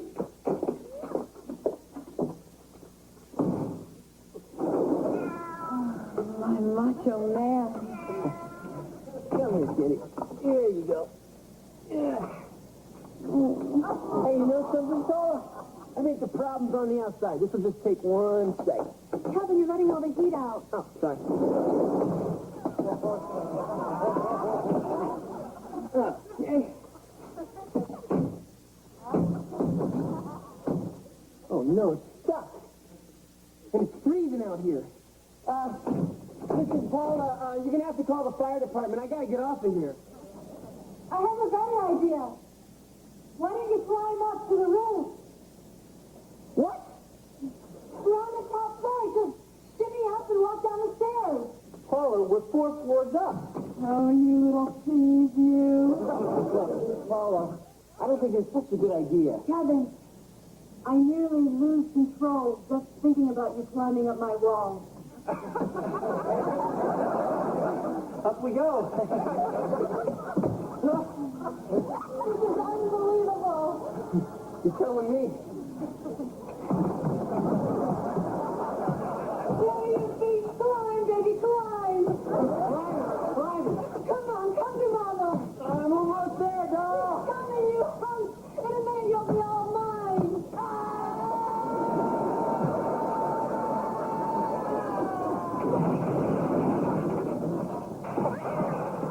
What a man! Hi, kids. Hi. Where's Belvedere? Out with Mumsy again? Uh-huh. Where were they off to today? Well, first Mr. Belvedere said they were going to the Art Museum and then to the University of Pittsburgh. Something about a lecture on Thomas Hardy. Thomas who? That's what Mumsy said. I've never been so humiliated in my life. Oh, sure you have. What about when your bitches spit his foreplay and you bared your bottom to the vicar? Hey, what's going on, big guy? They starting to give balloons away at lectures these days? You were certain someone we were asked to leave the lecture. I believe it had something to do with me snoring. Actually, it was your popping your bubble gum that had us forcibly removed. So where did you guys go? 6 Flags over Beaver Falls. The most fantastic roller coaster they have. I almost lost my old tummy. Mother, the whole point of the day was to absorb a little culture, to broaden our minds, to finally do something that I wanted to do. But every day we've been doing something you wanted to do. Oh, was it I who wanted to go to the demolition derby? Or to the boat show? Or to that hog calling contest in Altoona? Last night we went to the Bloomin' Ballet. That was not the ballet, that was the ice capade. That was not Barishnikov, it was Snoopy. I'm different. Excuse me, I'll be in my room. I hope it was nothing I said. Anyone want a balloon? Nothing. What you doing? I'm trying to watch the opera. I'll watch it with you then. I don't think you'll be interested. Nobody drops their pants. Oh, Lenny, you always want the one. Mother, shouldn't you be getting your sleep? I mean, you've got a very big flight back to England tomorrow. Lenny, we've had our differences, but we had our good times together, haven't we? Yes, the days simply flew by. What with us palling about and the Owens blokes being so cheery and all, well, it is. Why not move to Beaver Falls?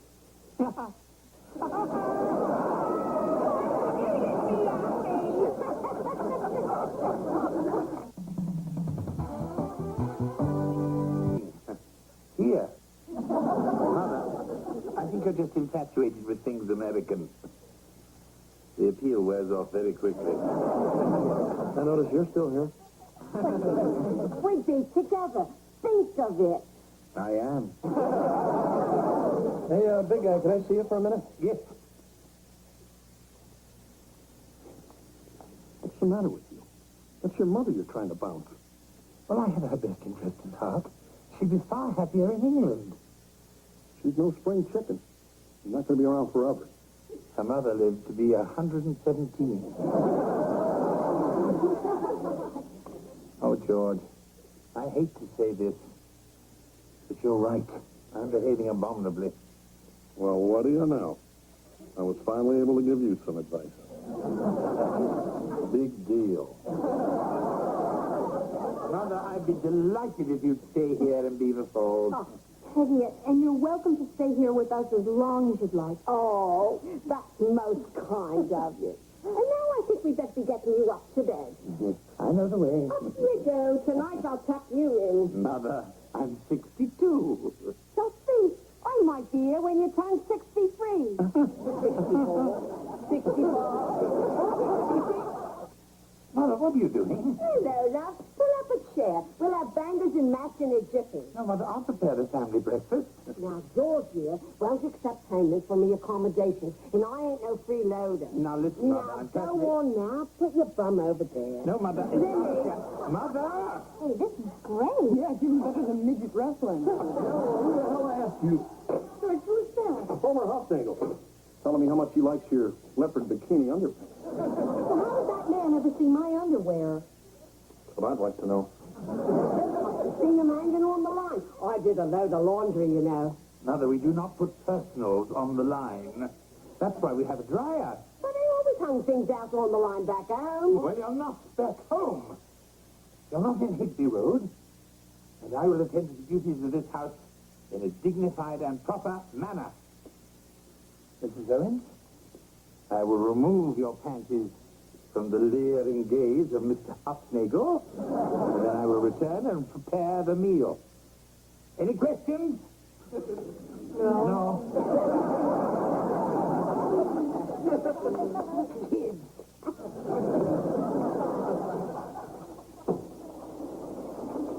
Hey, Mr. Belvedere, what you watching? Throw Mama from the train.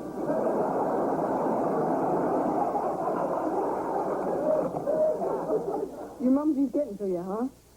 Well, let me put it this way. I'm actually beginning to appreciate you. But who your mom? Wesley, I'm not very proud to say this, but my mother embarrasses me. Why? I'm not embarrassed by Dad, and look at him. You got me there. Look, we think she's really neat, even if you don't. And I don't think you should keep chasing her around and making excuses for her. Now I'm really embarrassed, Why? because you're right. Well, where are you going?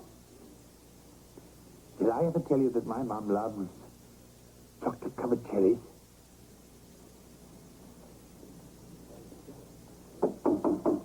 Who is it? Mama. Be right there.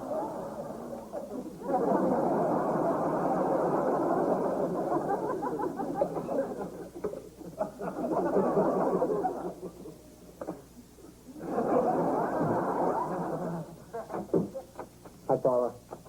Hi, Kevin. Ooh, you have a new tattoo. Yeah, I put it on myself. You know, I haven't seen you for a couple of days. I've missed my macho man. Yeah, well, I've been recuperating. From what? Well, from getting thrown off that mechanical bull in the country western bar. That was so sexy. Yeah, and for almost getting killed at the motorcycle rally. Well, honey, I thought you said you could ride a motorcycle. Yeah, I can, but I've never done it through a funnel of flames. Look, Paula, I'm really not sure where this relationship is going, except maybe to the hospital. Well, don't you want to be my man anymore? Well, My Sylvester Stallone, Mel Gibson, and Harrison Ford all rolled up into one Kebby Webby? well, I just think I...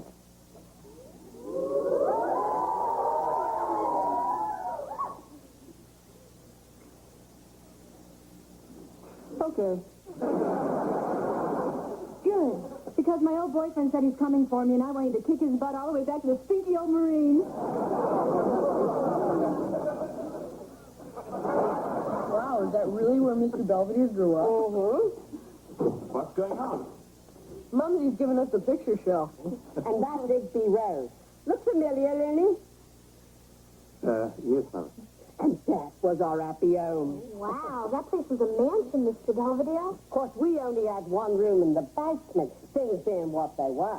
Gee, that must have been awfully crowded. That was the least of it. To get to the loo, we had to go outside and clear down the alley. Remember you running through the snow at night? Yeah, I suppose. Now, anyone here look familiar then? You mean Mr. Belvedere's in that picture? Well, no one called him Mr. Belvedere then. Well, which one is he? Well, we know it's not the little guy in front. Oh, there he is. Oh, don't you get surprised, though. That's me, Vinny, all right. And an hard-working lad he was, too, helping us to make ends meet. Excuse me, I'm going to get some air.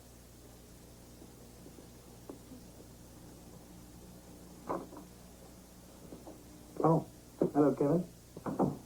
Man, I really blew up, Mr. Belvedere. I mean, I put on this stupid tool belt and got all machoed up for this girl, Paula. And now her boyfriend, who's a Marine, is going to grind my face in a hamburger. I should have talked to you. Why? Because you would have said, Kevin, you're acting dumb. You would have told me, hey, look, you're not a macho guy, but that's okay. Be yourself. Don't run away from who you are. That's what you would have told me, right? Yes, I would. Thanks, Mr. Belvedere. I've got to go straighten a few things out. Hello, Denny. Oh, hello, Mother. You okay? I'm fine, Mother. So what you standing out here for?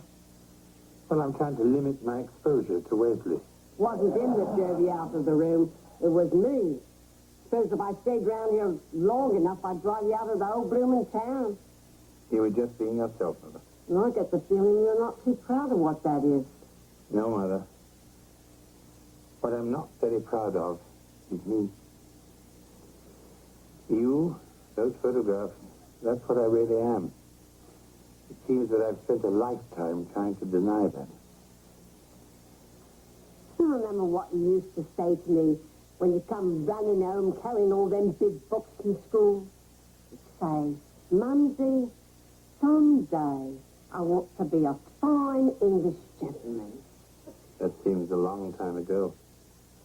When I'd see your picture in the paper with Churchill or Gandhi or even that Robert Goulet, I'd hold it up in the pub and I'd say, that's me, Lenny. And we'd all raise a pint to me boy. Sometimes I'd even raise two.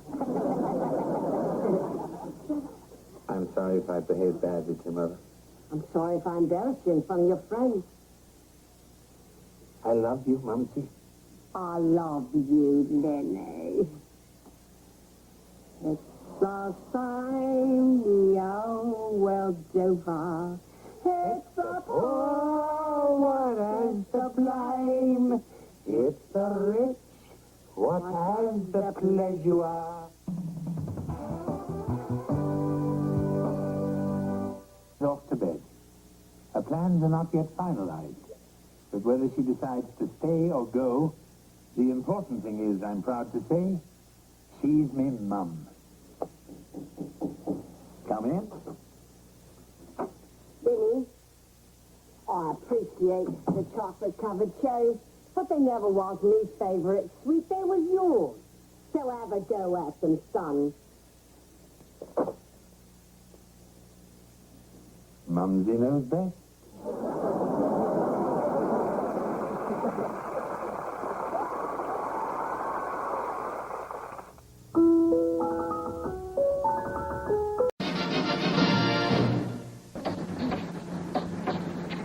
No. I'm telling you, Mr. Belvedere, they aren't ready yet. Nonsense. These things have been in this blasted furnace for over half an hour. Impossible. It's still wet. I think I know what the problem is. Yep, the other clothes can't get dry because of these. Your bloomers keep soaking up all the hot air. It's your father's fault. Why does he always insist on fixing our washing machine himself? I think he likes electric shock. He can use the therapy. Hey, lighten up, Mr. Belvedere. Just remember what Kevin always says. Laundromats are a great place to pick up chicks. I thought he always said laundromats are a great place to pick up change. Yeah, well, just watch him master at work.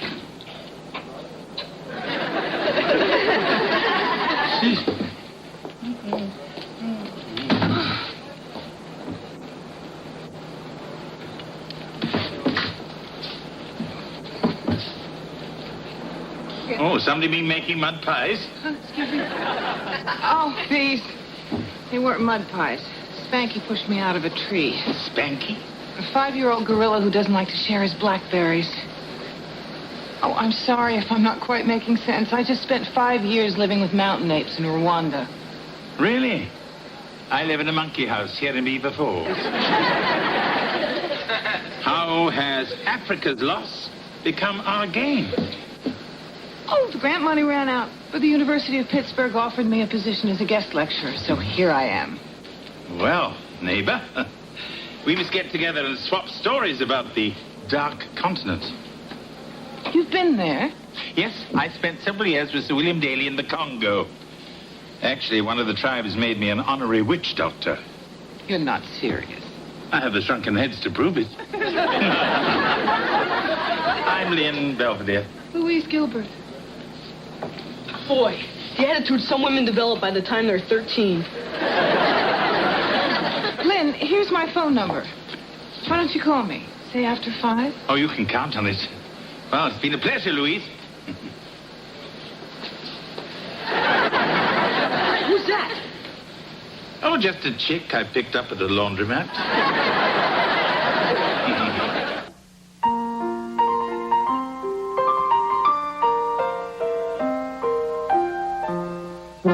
Streaks on the china never mattered before.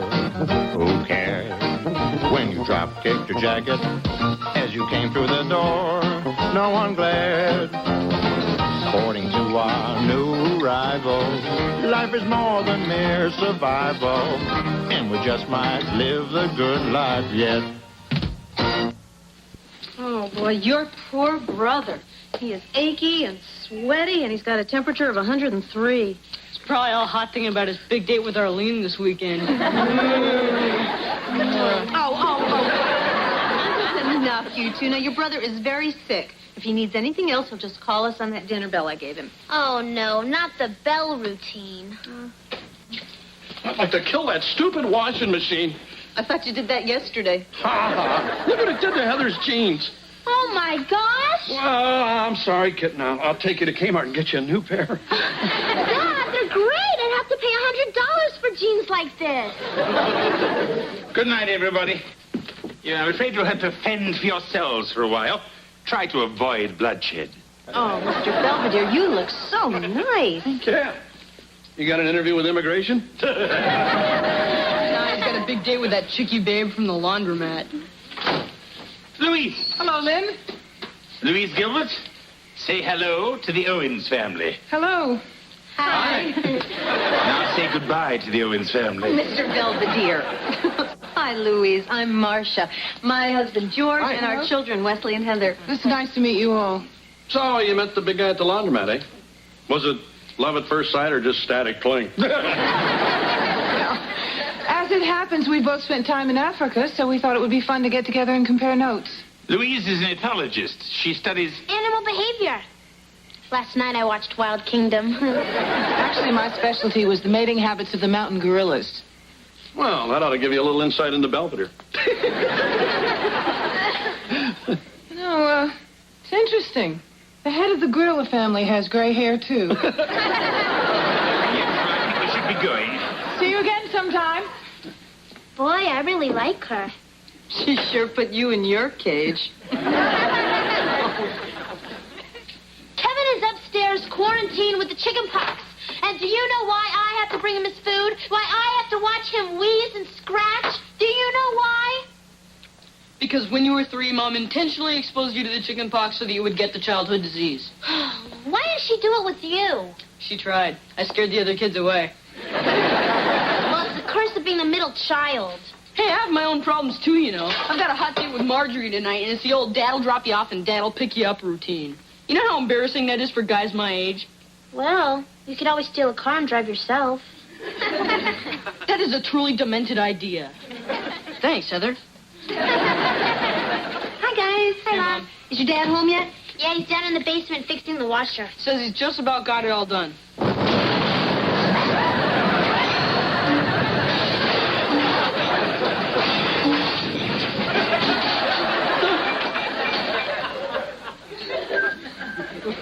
Whoa, Dad, you look like something out of Roger Rabbit.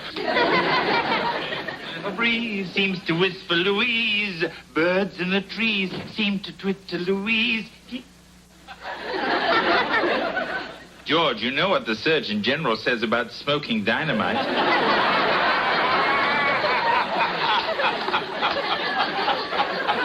You're a riot, Belvedere. A regular riot. I know. And speaking of dynamite, I hope you don't mind if I borrow the station wagon tonight. I have a date with Louise. Again? But you were with her all afternoon. I was merely attending her lecture. Do you know, gorillas rise in the morning and eat, and then nap until dinner? Sounds like your schedule.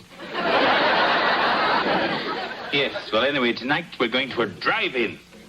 Yeah, we'll have a real great time. Don't mind him, Mr. Belvedere. He's just grouchy because you have a date and can drive and he has a date and can't. Oh, don't worry, honey. Daddy will drop you off. That's what I'm afraid of. I have a great idea. You get your gal, and I'll get mine, and we'll go double. You mean go to the drive-in with you? Uh-huh. I can't even picture it.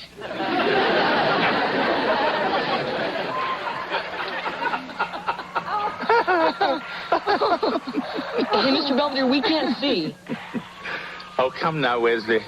I didn't think teenagers actually came to the drive-in to watch movies. This is worse than being stuck with my dad. Wouldn't be so bad if they didn't have any heads. Forget it, Wesley. I packed the axe for the rest of your father's tools. Marjorie, don't you think that policeman looks a little like Kirk Douglas? Who? Oh, I must be dating myself. No, you're dating me. Oh, man, I think we're embarrassing them. All right, I'll behave. But only for a kiss. I meant a Hershey's kiss. Oops.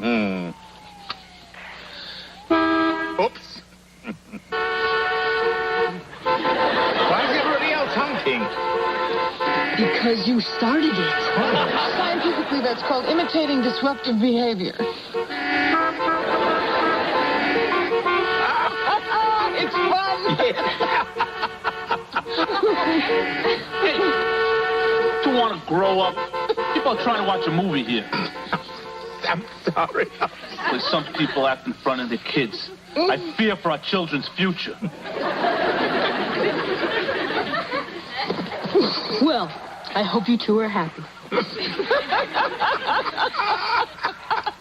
Sorry, hon. The washer warranty does not cover the problem. Well, that can't be. I mean, I don't even know what the problem is. Well, the problem is the warranty's only good for 36 months. You know, that always happens. A thing breaks down right after the warranty runs out. George, the machine is 13 years old. Well, I can still be mad, can't I? Well, I think Kevin's gonna survive the chicken pox, but they may kill me. Oh, he still got you going, huh? You know, I don't mind taking up his meals or changing his sheets or reading him bedtime stories like Babar the elephant. But making me sing feelings to Arlene over the phone because he's got a sore throat, that's really pushing it. Well, why didn't he ask me? I love that song. Oh. Sorry, honey. I think that's your brother tinkling. Florence Nightingale was a sucker. I have never been so humiliated in my life. What's the matter, champ? You and Marjorie lock braces? It wasn't my date, it was Mr. Belvedere and Louise. First, they almost get us thrown out for honking the horn, and then during the intermission, they were playing on the swings and doing gorilla mating calls. Well, where's Belvedere? My best guess? He and Louise are probably in the snack bar starting a food fight. Movie's over, Lynn. I know. The only two people here. I know.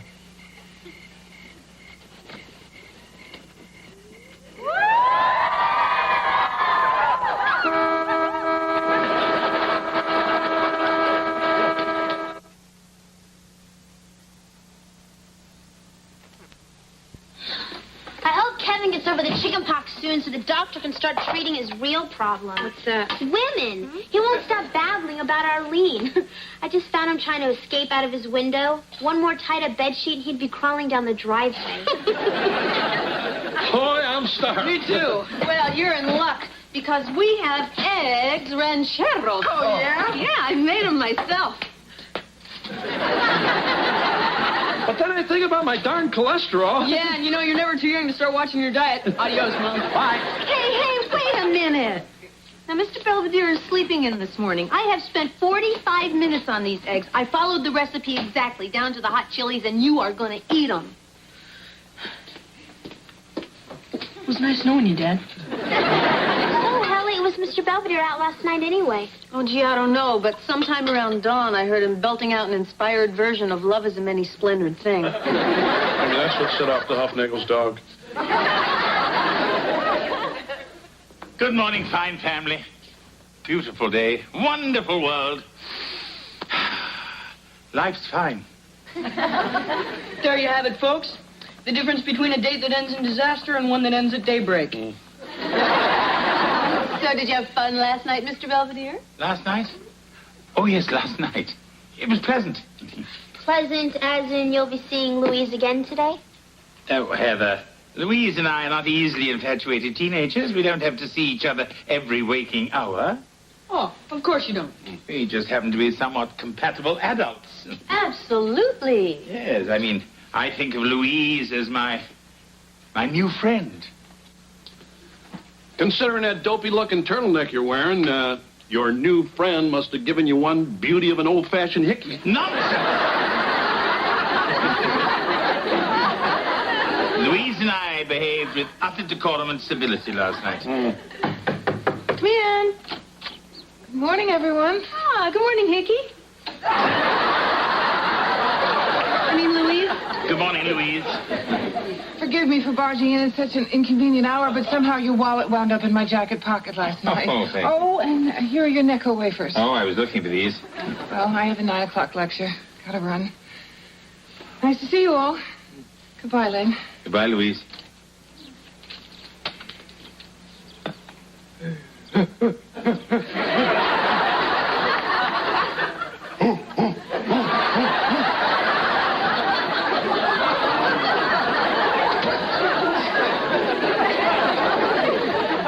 That was just a guerrilla gesture of friendship. Hey, I'm not worried about the gorillas, big guy. It's you going ape over her I was thinking about. Kevin, you're being ridiculous. So what if you lose Arlene? Look, you can't take off your mask or she'll see your spots, and you can't talk through that thing. So how do you think you're going to impress her looking like that?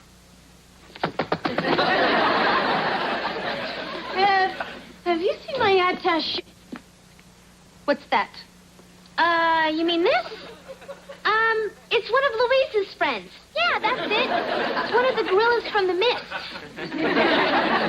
Kevin, is that you in there? What are you trying to do? Have a relapse? Now cut out the monkey business. Go upstairs, get undressed, and go to bed. Oh, I told you this was stupid. Sometimes I wonder about that boy. Must come from George's side of the family. Hey, what's the deal, Hot Lips? Not going out with Lover Girl tonight? Why should I, Wesley? We're not going steady, as you say in your simplistic American vernacular. Hello. Oh, hey, Louise. It's the girl you're not going steady with. Here's 20. Get lost. Okay. Hi. Hi. Haven't heard from you in a few days.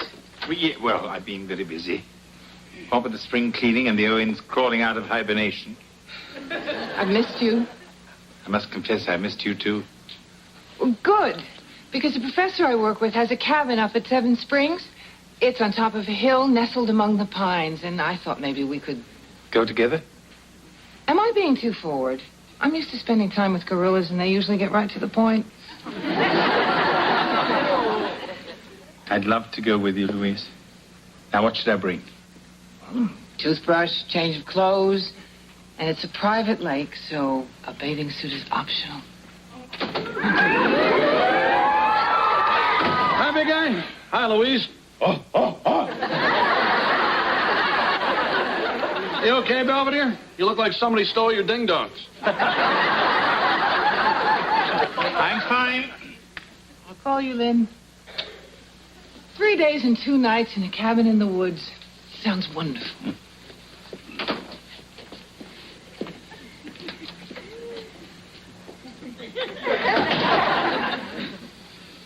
I can't can't help it. I'm an incurable outdoorsman. Weekend in Pines? Better watch out, big guy. That's how these women reel you in. Or in your case, harpoon. No, George, I do not plan to get reeled in. No man ever does, big guy. No man ever does. The prospect of a weekend with Louise is quite appealing. After all, I haven't skinny dipped since that festival at Woodstock. On the other hand, perhaps events are hurtling on too far, too fast. The real problem is, old romantic feelings I'd long thought lost are stirring once again. Uh-oh. Okay, that's it. I give up. I threw in the towel. I call the washing machine guy. He's sending somebody over tonight, and that baby's getting fixed once and for all. Oh, George, I get such a tingle when you take command. Well. Wow, Mr. Belvedere, you're looking really good. Another big date, big guy? Something like that. Gee, I wonder who it could be. Hello. Hello. Hello. Aren't you going to introduce me? Us? Oh, everyone, this is Giselle Hufnagel, the Hufnagel's cousin from Wichita. Oh, welcome to Pittsburgh, Giselle. Well, actually, I'm only here for the small appliance convention. Why? I demonstrate small appliances. Want to hear my pitch for the Acumatic 1000 Mighty Mouse lint sucker? I got no plans. Oh, Giselle is only here for a few days, and I thought I'd show her the sights. Why don't you start with my room? Well, shall we? I'll get it. It's probably the repairman. Oh, hi, Louise. Hello, George. Is Lynn ready? Belvedere, are you ready? Ready? Come on, Lenny. I want a disco. Woo. Lynn, what's going on? Who's this? Louise, I'd like you to meet Giselle Hufnagel. How do you do? Pleased to make your allegiance. Want to hear my pitch for the Decade 2 nose hair plucker? It's rechargeable. Aren't we going on our trip? Trip? To the cabin in the woods, the pines. Ah, yes, the Pines. Yeah, oh, yeah. Well, there has been... that is to say that... I think you blew a circuit. I'm taking Giselle out on the town. What? I know I should have rang and told you, but I've had so much on my mind. If you never want to see me again, I quite understand. I see. Is there somewhere we can speak? Alone? Patio's available, big guy.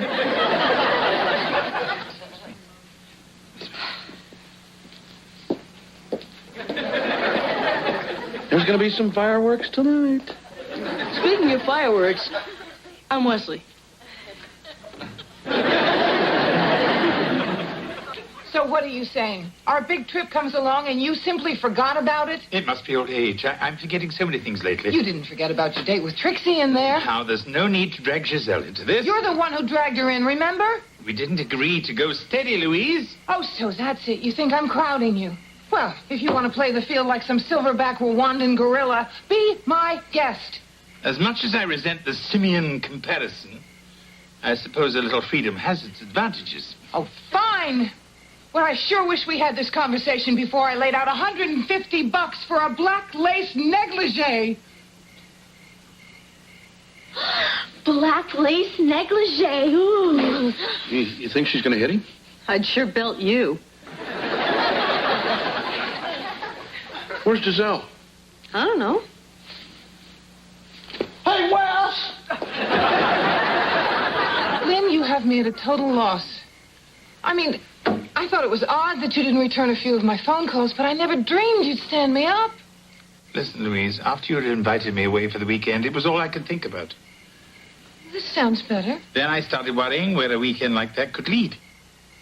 Well, I was hoping we could toast marshmallows. You know what I mean. I haven't been exactly comfortable with the runaway train we're on either. The truth of the matter is, I have trouble dealing with the kind of feelings I have for you. The last time I felt this way, I got so scared, I had to go and climb a mountain in Tibet.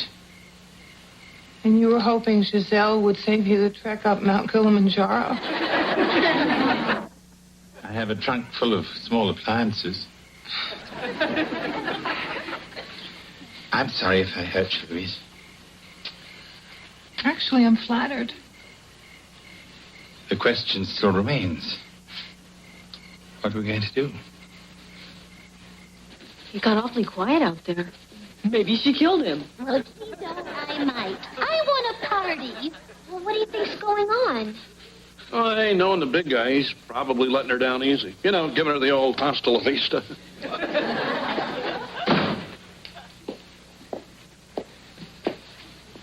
So, did you guys break up? Not exactly. We're going to get married. Does this mean we're not going out?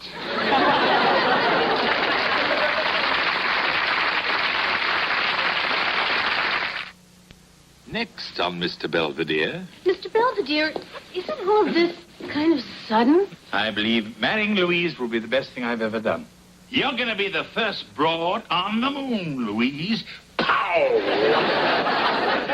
It seems that Louise has been recalled to Rwanda. If you're her husband, that means that you're... I'd be going with her. Tuesday, kick off your holiday the all-American way with Tony and Angela on Who's the Boss. And Kevin comes to the rescue when Winnie becomes stage-struck in the school play on the Wonder Years. After, the holiday celebration continues with Roseanne working for a boss half her age. And Christine shows her unswerving love for Coach. Now stay tuned for The Dead Zone on the Sunday Night Movie.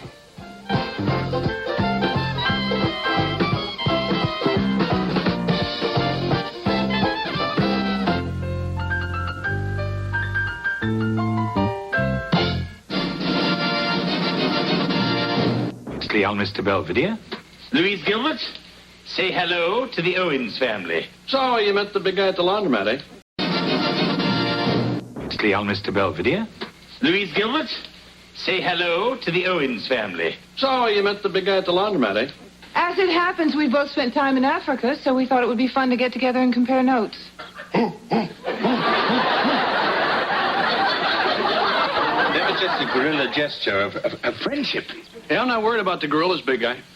It's you going ape over her I was thinking about. Uh-oh. So, did you guys break up?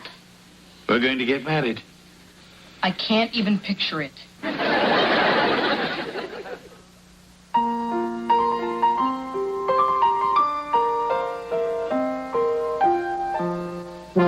Streaks on the china never mattered before.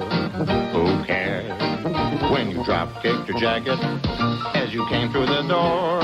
No one glared. According to our new rival, life is more than mere survival, and we just might live the good life yet.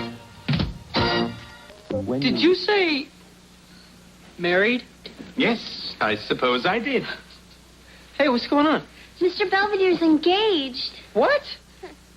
Whoa, way to go, big guy. Not her. Her. Oh, congratulations. Thank you. So, who are you? Giselle. I was with Lenny, but now he's getting married. Well, I'm Kevin. I just got over the chicken pox. I'm single. Ooh, you're cute. Shall we go and make a toast to our commitment? Mr. Belvedere, isn't all of this kind of sudden? Yeah, you guys hardly know each other. I mean, does she know you sleep in the nude? I know this might appear rash, but Lynn and I are kindred spirits. I believe marrying Louise will be the best thing I've ever done. Congratulations. Yeah, great. Thank you. Super. That's great. Hey, wait a minute. What about us? Oh, my God, we're not losing you, are we? Well, this is what makes it so perfect. With Louise working in Pittsburgh, I can still remain as your housekeeper. Oh, so we'll still have your cooking and cleaning, and she gets stuck with your snoring. Yeah, we'll even keep your room open, big guy. Just in case you need a place to crash when Louise kicks you out of the house. Come on, let's go before George turns us into the honeymooners. Bye-bye. See ya. Bye. Think they'll invite us to the wedding? Well, of course they will. Daddy's going to pay for it.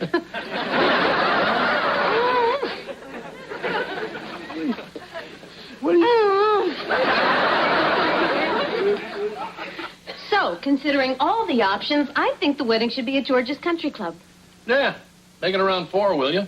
That way I can come right from the 18th hole. Why don't we have it in a sand trap? Then you won't have to make the trip. Actually, a country club sounds like a big affair. We were hoping for something more intimate. Well, hey, let's go to Vegas. Hey, wait a minute. I'm not flying everybody to Vegas. Well, how about Tahoe? Marcia! May I make a suggestion? Why don't we just have it here? Gee, that was easy. Well, what's next? Invitations and announcements. Let's go, guys. That's not our department. Parkin.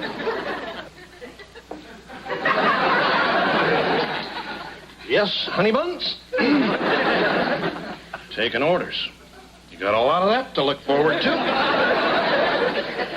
Louise, you know what I've been meaning to ask you? What's that, Heather? Well, with you being a professor and all and writing books on gorillas and stuff, are you going to change your name to Belvedere? Of course you will, Dr. Louise Belvedere. Well, to be honest, I hadn't given it much thought. What is there to think about? A woman doesn't just automatically give up her last name. Since when? Liz Taylor didn't give up hers. I'm not marrying Liz, Louise. Why do you Hey, guys. You're supposed to save up all the fights till after you're married. Sorry. Now, where were we? What you up to, big guy? Oh, just going through telegrams from some friends of mine. They must have got our wedding announcements. Oh. You mind? Help yourself. Oh. Congratulations, Lynn. That Louise must be some foxy lady. Love, Tina Turner? I taught Tina the shingling. All right. Here's one from Zsa Zsa. She says she only attends weddings if she's the bride. You knew all these women? Oh, they were just friends. Uh-huh. What's that supposed to mean? Nothing. I mean, you can tell me they're just friends, but try convincing Louise. What?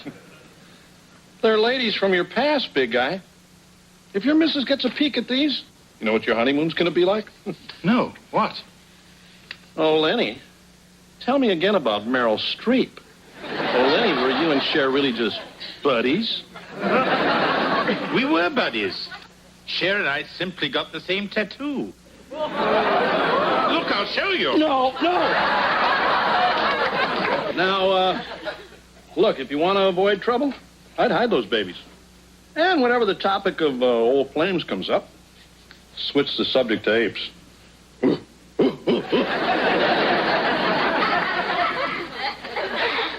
My wedding is only days away, and I approach the event with a happy heart. After all, Louise and I know the key to any relationship is patience and understanding. So I'm convinced our marriage will be a long and joyous one. Still, why does George keep painting us as the battling Belvederes? That could never happen to us. Could it? Hey,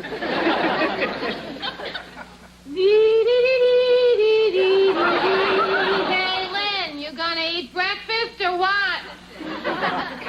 Knowing your cooking, I'll take a what? My, aren't we a vision of loveliness this morning? Speaking of loveliness, is that a new apron? It was on sale, Lynn. Sale? You don't see me running out to buy a new robe? That's because they don't make them that big. You're going to be the first broad on the moon, Louise. Pow! Oh, yeah, well, be a nice change from this place. Well, maybe you would have been happier if you had married one of your apes. Maybe. But stupid me doesn't marry a chimp. I marry a chump. That's it. This is my castle.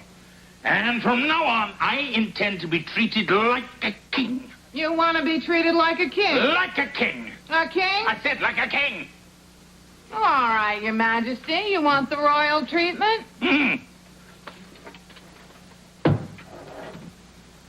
Don't forget your crown.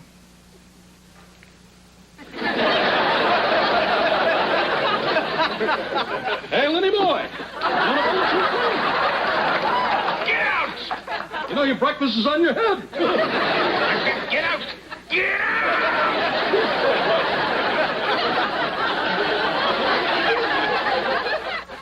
Well, there seems to be only one logical course of action. Run.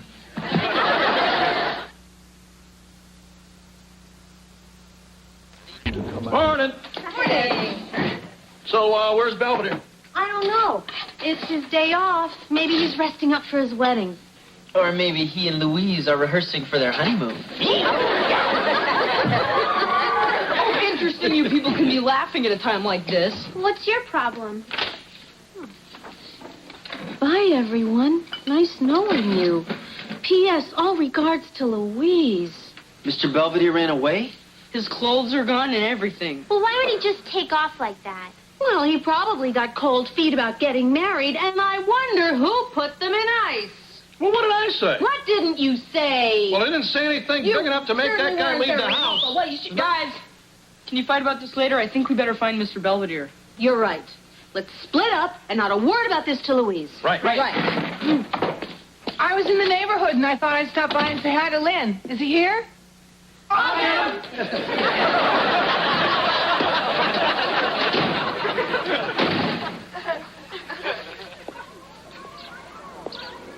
Is the seat taken? Help yourself. Thanks, big guy. Oh, George. How did you find me? Well, I checked out Donut World, and when you weren't there, I figured, where's Belvedere go when he starts getting squirrely? Am I that predictable? Hey, you got my family kind of worried, big guy. Oh, I'm sorry, George. How many times have I said to you people, running away doesn't solve anything, and here I am running away. Kind of a tubby Tom Sawyer. Hey, come on, Belvedere. You love Louise, right? Mm-hmm. Well, so what's the big deal about tying the knot? Well, I suppose after all those little cautions you've given me about marriage, I realize you're right. Huh? I was just having fun. I mean, half the stuff I do is just to get a rise out of you. What? Well, it's like the time I told you English cricket is for sissies. You jumped all over me for weeks. You even dragged me out in the mud to play a stupid game. And I won. Yeah. Hey, what about the time I hid your ding-dongs all over the house? Went out and got some police dog to sniff them all out? Ah, yes. Fritzy. I believe he also sniffed out your secret collection of Playboys. Marcia's still harping on that one. Then are you really saying that maybe marriage really could be all right for me? Hey, if you can handle our household, you sure as hell can enjoy one of your own. Thanks, George. I needed that. Yep. If you ask me, the way you cook and sew, you're going to make Louise a damn good wife. Gotcha.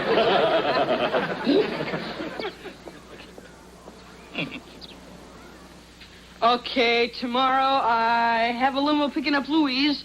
I got your tux back from the cleaners. I ordered flowers for you guys. Oh, and I didn't hawk your rings. Wesley, I couldn't have asked for a better best man. You handled your duties with dignity and taste. Yeah, right. Hey, Mr. Belvedere. Now, what are you doing just sitting around the last night you're single? What? Hey, big guy. Hello, Mr. Belvedere. George, Skip, what are you doing here? Why aren't you doing the news at the station? We called in sick. Yeah? Figured we'd make a little news of our own. Oh, Wesley, you haven't arranged one of those wretched bachelor parties, have you? Well, it wasn't just my idea. On a clear day.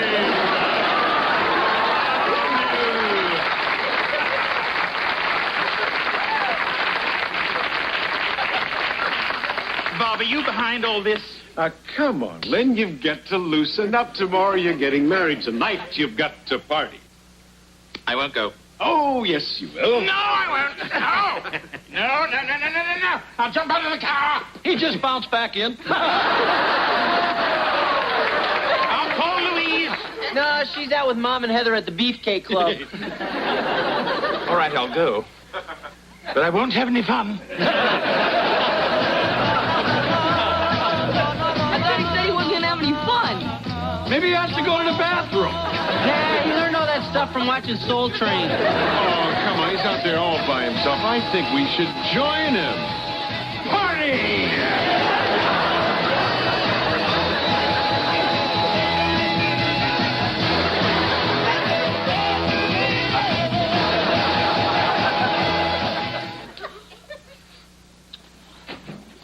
No sign of them yet? When I get my hands on your father, doesn't he know Mr. Belvedere's getting married in 2 hours? I think that's them.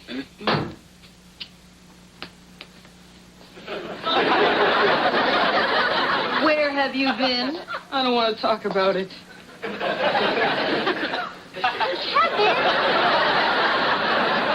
Not now, okay?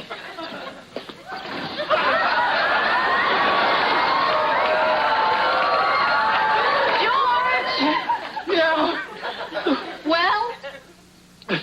Hey, come on, Marsh. This is all Belvedere's fault. Oh. Well, first he gets us kicked out of the Steel Town Inn. Then he talks Goulet into flying us to Atlantic City. What? And next thing you know, Belvedere's leading a panty raid on some nurses' convention. Where's Mr. Belvedere now?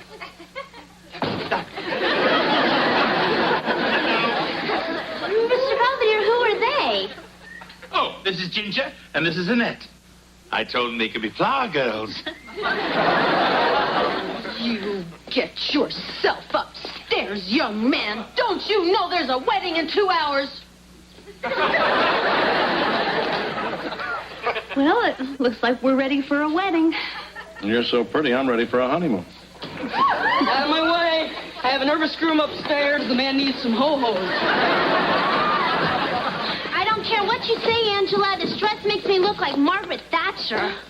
Gosh, that'll be confusing when she shows up for Mr. Bumpercar's wedding. Margaret Thatcher isn't coming to Mr. Bumpercar's wedding. Well, then what are you so worried about? Hey, come on, kitten. Let's man the door.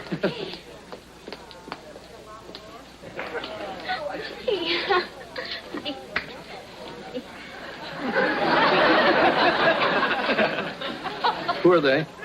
Oh, you told me to invite the Shriners. I'm in Elliot and Paula Shriner. Up the street.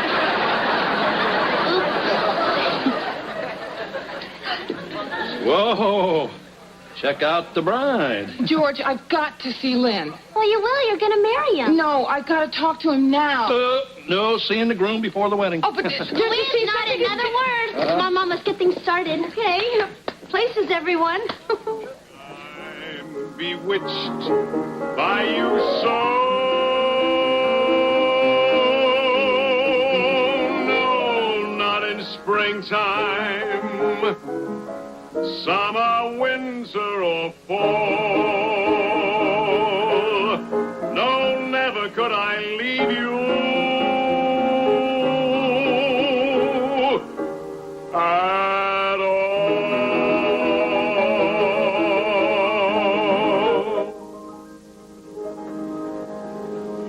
Lynn, could I talk to you? Not now. Dearly beloved, we are gathered here today. Stop, please. I'm sorry, but there's really something we have to talk about. Can't it wait? I'm afraid it can't. Oh.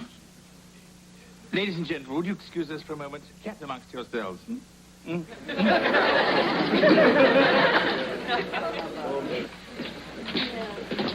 Louise, what's going on?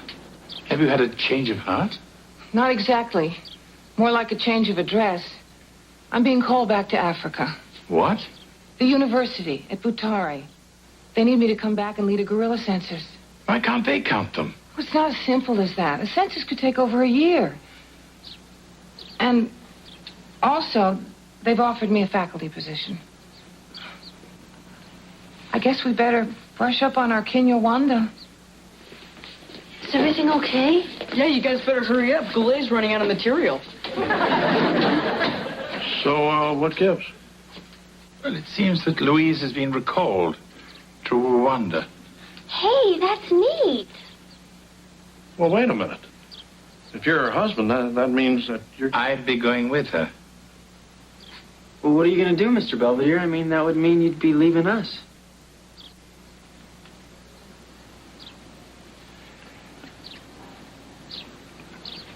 I spent 6 years with this family.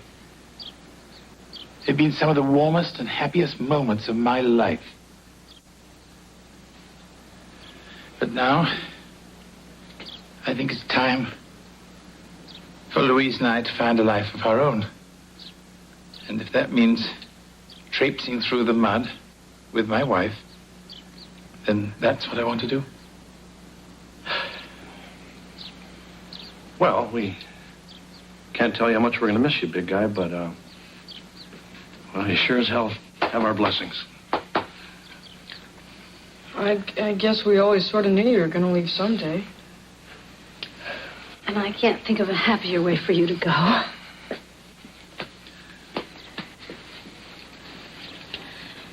As best man, I'd like to remind everyone that we have a wedding to attend.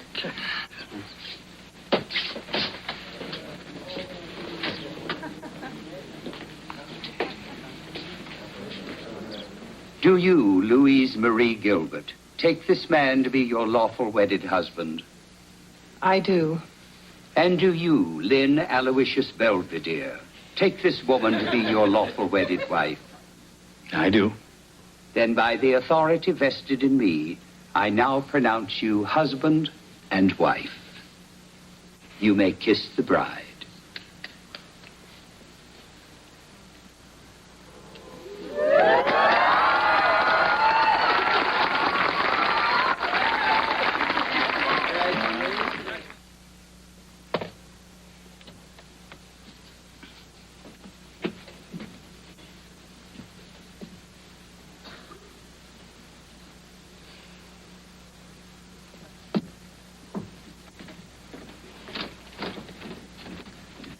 I'm ready.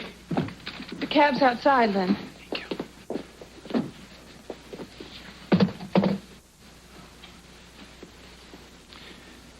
Well, as you know, I was never one for long goodbyes. George? Belvedere? After your many threats, I'm glad you never fired me. Yeah, me too.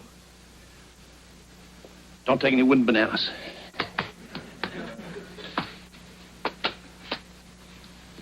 Mr. Belvedere, I just can't say goodbye. Then don't. I've left the recipes. Be gentle to them. I'll try. So long, Mr. Belvedere. Thanks for everything. I regret I shan't see you graduate. You are graduating. Yeah, I am.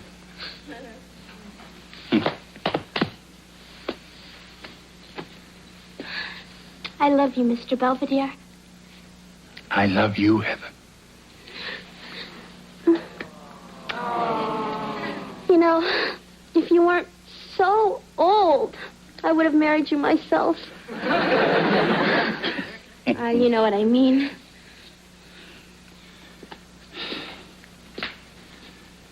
You know, I'm losing my best friend. Wesley, I've known heads of state and many celebrities, but none have given me finer memories than you. I shall savor our moments together, even the embarrassing and painful ones, which account for most of them. Though you are an Owens, I shall always think of you as a son.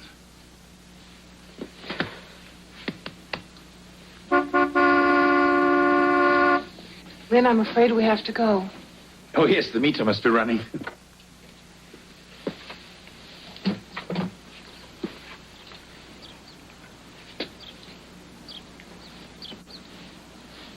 Well, ta-ta.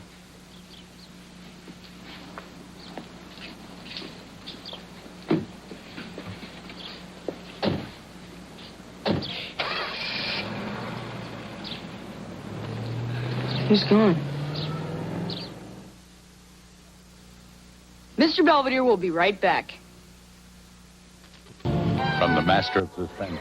To all my dear Owens, married life has been rather hectic here in the Virunga Mountains.